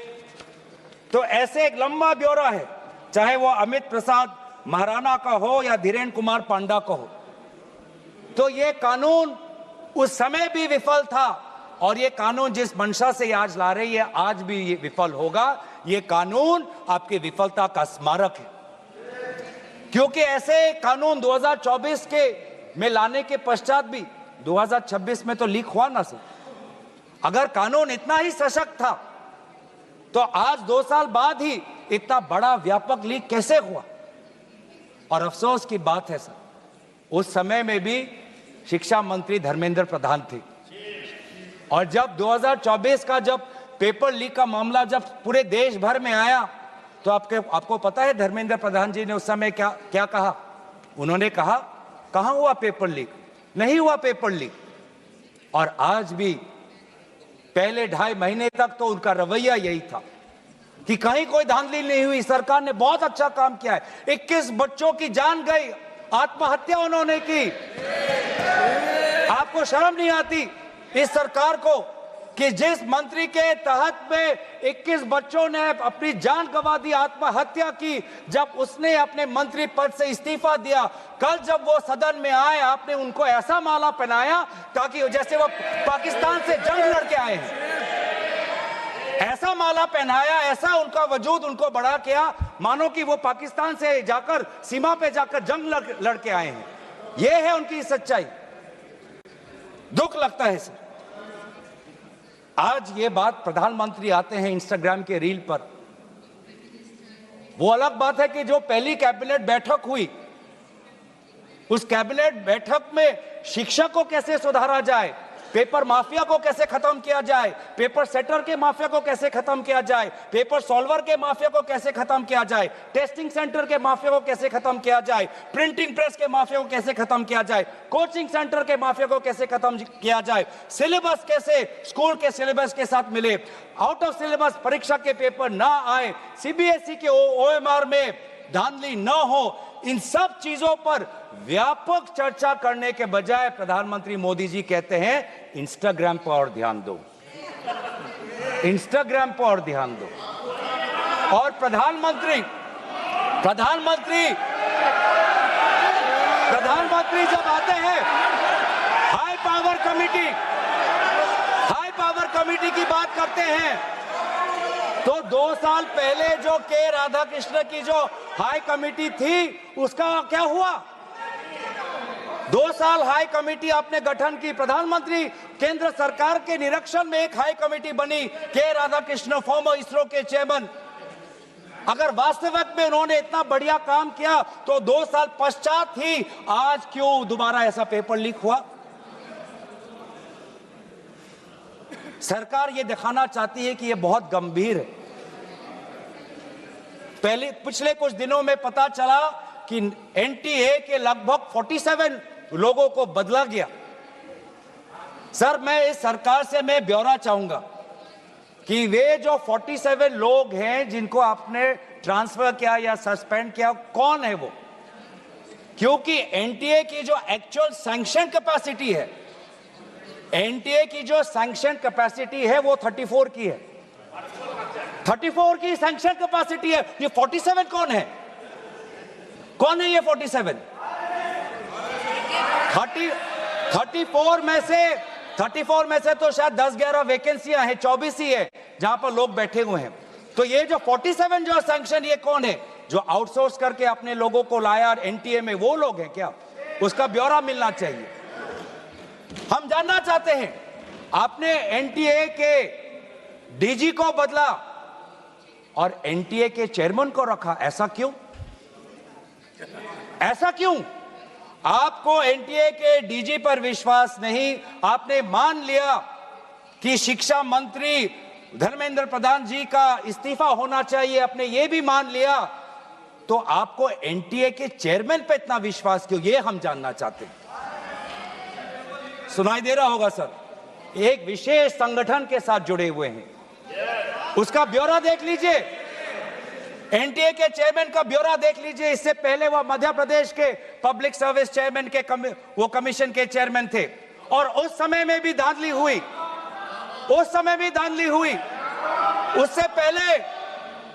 उससे पहले वो छत्तीसगढ़ में भी पब्लिक सर्विस कमीशन में चेयरमैन थे, उस समय में भी धांधली हुई।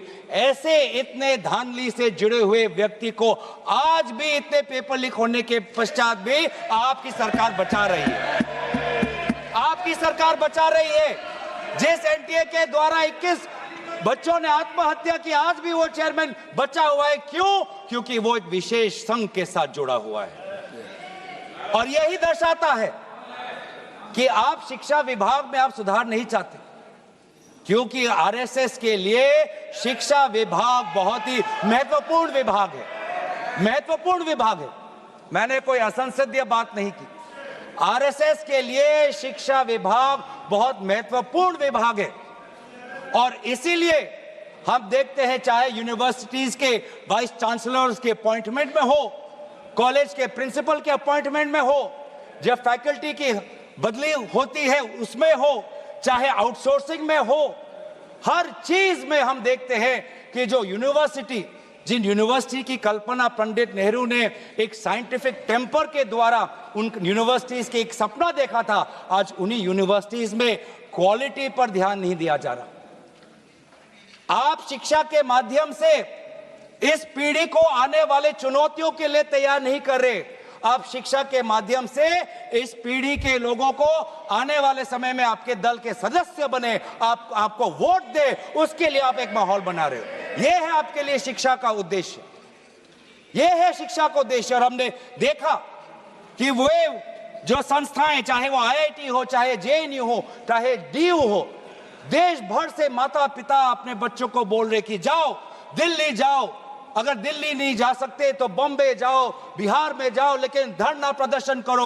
आज शिक्षा की बात है, आपको अपना भविष्य आपको बचाना है। मैं नहीं जा सकता पर मेरी आशीर्वाद तुम्हारे साथ है। एक मां ने एक आशीर्वाद के साथ अपने बेटी को भेजा, एक बाप ने अपने बेटे के पीठ पे थपथपाकर उसको जंतर मंतर पे भेजा, और DU, IIT, JNU कहती है आप मत जाओ। छात्रों को कहती है अगर आप जाओगे तो आपके करियर पर प्रभाव बन सकता है। यह है शिक्षा की संस्थाएं। ऐसे हम आने वाले चुनौतियों के लिए हम भारत का निर्माण करेंगे, अपने युवाओं को हम उनको ताकत देंगे। इसीलिए अगर एक बात इस पूरे घटनाक्रम से निकलती है वो ये है कि आज शिक्षा में ये इस बिल से, जिसमें आपने पेनल्टीज बढ़ा दिए, पनिशमेंट बढ़ा दिए, इससे हमारा शिक्षा विभाग नहीं सुधरेगा। राहुल गांधी जी बार बार कहा कि धर्मेंद्र प्रधान जी सिर्फ एक मुखौटा है आपके शिक्षा विभाग का। आपकी शिक्षा के प्रति जो उनका आपकी जो नीति है वो सिर्फ उसका एक चिन्ह है, एक सिंबल है। उनके हटने से भी शिक्षा में सुधार आएगा। आज भी ना बच्चों को विश्वास आता है इस बात पर, ना हमें इस बात पर विश्वास है। लेकिन इसके पश्चात भी आज शिक्षा पर बातचीत हो रही है, आज शिक्षा को लेकर धरना हो रहा है, आज शिक्षा को लेकर जंतर मंतर में हजारों की तादाद पर लोग इकट्ठित हुए हैं। आज शिक्षा के विषय पर सारे दल संगठन सब ने अपने अपने प्रदेशों में, चाहे महाराष्ट्र में हो, चाहे यूपी में हो, चाहे बिहार में हो, चाहे पश्चिम बंगाल में हो, चाहे या असम में हो, सब जगह विभिन्न राजनीतिक दल संगठन और इन दल संगठन से अलग सारे युवा सड़क पे आ गए। सब ने अपने शिक्षा की मांग की। और क्यों मांग की? उनके दुख को पहले हमें समझना चाहिए, उनके पीड़ा को हमको समझना चाहिए, वो उनके अंदर जो नाराजगी है उस बात को हमें समझना चाहिए। नहीं तो किसी का इतना साहस नहीं कि सड़क पे आके गर्मी बारिश, सड़क पे सोना, पुलिस की लाठी खाना, दिन दिन भूख हड़ताल पे रहना, सबकी इतनी साहस नहीं है। ये साहस कहां से आता है?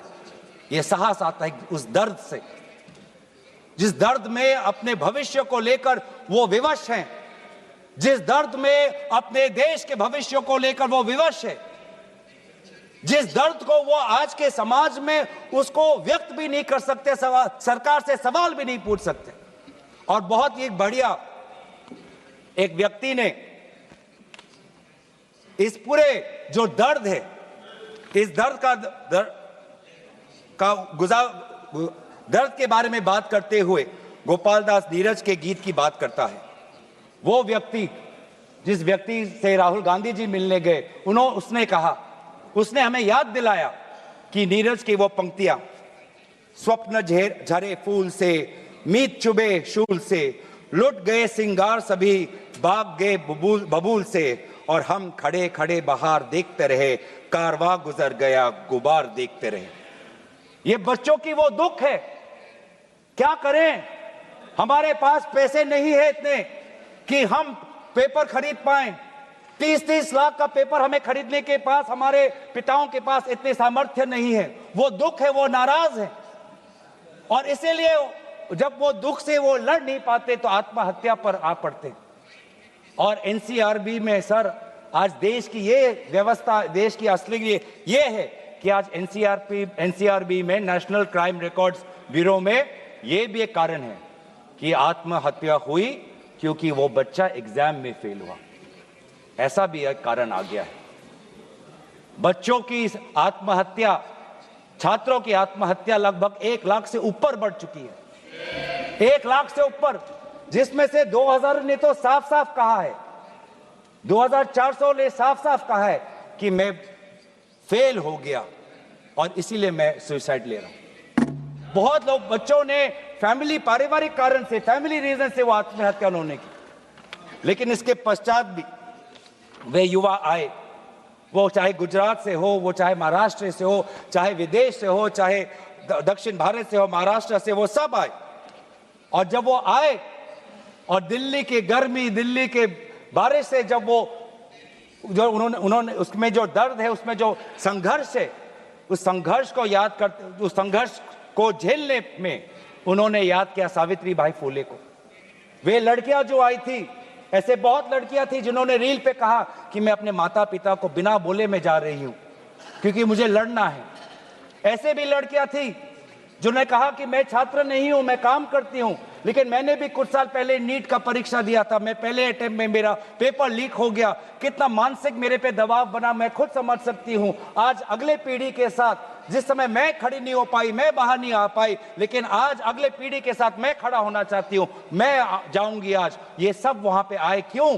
क्योंकि उन्होंने इतिहास को याद किया कि जिस प्रकार से सावित्री बाई फुले हो या फातिमा शेख हो, जिस प्रकार से समाज ने उन पर उत्पीड़न किया, लेकिन वो कभी भी अपने बाग से हटे नहीं।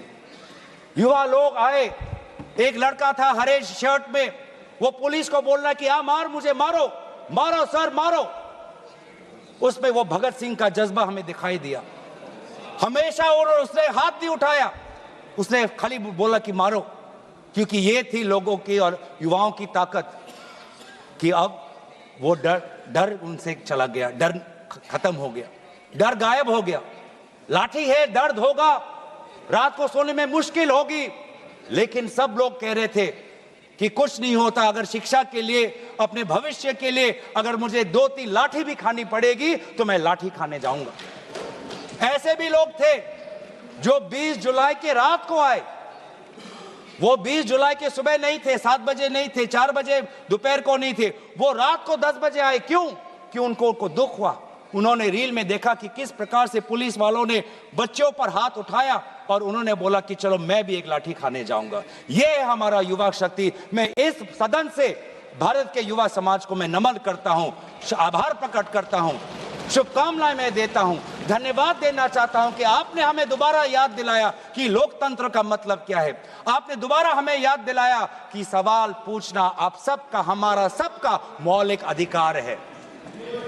हमने वो भी देखा उस मध्य प्रदेश से आए हुए आदमी को जिसके सर पर खून निकल रहा था। क्यों? क्योंकि कांटों से भरा हुआ एक डंडा उसके सर पर पड़ा और उसने तब भी वो पीछे नहीं हटा। खून से लथपथ उसका चेहरा, उस समय भी पुलिस को ललकार रहा था कि देखो ये लोकतंत्र है, लोकतंत्र में जनता जनार्दन है, जनता प्रजा राजा होता है। ये है वहां की उस ताकत। बहुत लोग कहते हैं कि बहुत से गलत शब्द भी उस सभा में, जंतर मंतर में किए गए। मैं उन गलत शब्दों का जो मर्यादा से बहुत दूर है, अमर्यादित है, उन शब्दों का समर्थन नहीं करता, लेकिन उन शब्दों के बारे में भी याद करना चाहिए जो बाकी बच्चों ने हमें याद दिलाया। किसी एक बच्चे ने याद दिलाया वसीम बरेली की कविता, जिसमें लिखा है, जो उसूलों पर आंच आए तो टकराना जरूरी है, जिंदा हो तो जिंदा नजर आना जरूरी है। ये हैं बच्चे, ये है वो बच्चे और जो अलग अलग प्रदेश से आए हैं। मैं धन्यवाद देना चाहता हूं कि इन्होंने अपनी इंसानियत दिखाई। हर वो बेटी जो वहां जाती थी वो कहती थी कि ये जंतर मंतर, ये ऐसा एक जगह बन गया है जहां पर मैं अपने आप को सुरक्षित महसूस करती हूं। जब पुलिस की लाठी आती है तो कोई अनजाना व्यक्ति, कोई अनजाना उसके सामने आकर अपने शरीर से उस लड़की को बचाता है। डंडा उसके लड़के के शरीर पर पड़ता है। वो लड़का कहता है कि इस उंगली से मैंने पिछली बार कमल पर वोट डाला, आज इसी उंगली को कमल के पुलिस ने तोड़ डाला। ये है उनका साहस। आज समाज, मैं पूरे छात्र के साथ पूरे समाज को भी मैं धन्यवाद करना चाहता हूं। उस गुरुद्वारों को के संचालकों को मैं धन्यवाद करना चाहता हूं जिन्होंने अपना दरवाजा खोला, लोगों को वहां पे शरण दिया। ये है हमारी देश की खूबसूरती। मैं धन्यवाद देना चाहता हूं कि देश भर से लोगों ने फोन किया कि मैं वहां जा नहीं सकता, लेकिन स्विगी के द्वारा उन बच्चों को खाना तो पहुंचा सकता हूं। मैं धन्यवाद करना चाहता हूं उन वकीलों का वो चाहे सुप्रीम कोर्ट के बाहर हो, चाहे वो जंतर मंतर पे आए हो, सबने बोला कि लोकतंत्र के साथ संविधान के पक्ष में आज हम सब यहाँ पे खड़े हैं। लेकिन जहां पर हमने हमारी खूबसूरती देखी, जहां पे हमने इंसानियत देखा, जहां पर हमने लोकतंत्र की ताकत देखी, जहां पर हमने लोकतंत्र की ताकत देखी, वहीं पे हमने इस सरकार की क्रूरता भी देखी। हमने देखा आपने किस प्रकार से पैलेट गन का इस्तेमाल किया, हमने देखा किस प्रकार से आपने इलेक्ट्रिक बेटन का इस्तेमाल किया, हमने वो भी नजारा भी देखा कि किस प्रकार से एक पुलिस कर्मचारी ने एक लड़की के गाल पर थप्पड़ मारा। वो एसीपी भी, वो एसीपी का नाम भी हमें याद है, उस पुलिस कांस्टेबल का चेहरा भी याद है जिसने अपने डंडे के साथ एक लड़की के प्राइवेट पार्ट पे उसने आक्रमण किया। हमें याद है वो लड़कियां जिन्होंने उनके आंसू निकल रहे थे आंखों से और कह रहे थे कि पुलिस वाले उनको मां बहन की गाली दे रहे थे। हम भूलेंगे नहीं वो बच्चियों जिन्होंने कहा कि मेरे पीठ पे जो कपड़े थे उन कपड़ों को इस पुलिस ने फाड़ दिया। ये है असलियत। और इसीलिए बार बार हम मांग कर रहे हैं कि किसने आदेश दिया, वो आदेश कहां से आया कि पैलेट गन का इस्तेमाल हो, किसने आदेश दिया, किसने आदेश दिया कि आंसू गैस का इस्तेमाल हो, किसने आदेश दिया कि लाठी पैरों पे नहीं लाठी सर पे पड़नी चाहिए, किसने वो आदेश दिया। और इसीलिए बार बार राहुल गांधी जी ने भी चिट्ठी लिखी है और आज भी हम देखते हैं कि अब सारी हम बातें कर रहे हैं। आज इस सदन में, इस सत्र में इस विषय पर भाग इसलिए लेना चाहते हैं क्योंकि हम सरकार से जवाब चाहते हैं और विशेष रूप से गृह मंत्री से जवाब चाहते हैं। गृह मंत्री से हम जवाब चाहते हैं। मेरा कहना है सर, गृह मंत्री से हम जवाब चाहते हैं। यहाँ पर बैठे हैं सर, आज ये बिल क्यों आया है, ये बिल क्यों आया है, ये बिल क्यों आया है, ये बिल क्यों आया है समझना चाहिए। ये बिल इसलिए आया है कि गृह मंत्री के द्वारा भेजी हुई पुलिस लोगों के हौसले को कुचल नहीं पाई, इसीलिए ये बिल आया है। आपने उस धरना को खत्म नहीं कर पाया, इसलिए ये बिल आया है। हमने देखा ना सिर्फ दिल्ली में, बिहार में आपने AK-47 का इस्तेमाल किया। ये नौबत है, ये नौबत है। हमने इसीलिए मैं लोगों का धन्यवाद करना चाहूंगा और धरना प्रदर्शनकारी के साथ है जिन्होंने कहा, जिन्होंने एक और हमें बहुत ही खूबसूरत गीत याद दिलाया, दिनकर का, अब जो सिर पर आ पड़े नहीं डरना है, जन्म में है तो 2 बार नहीं मरना है।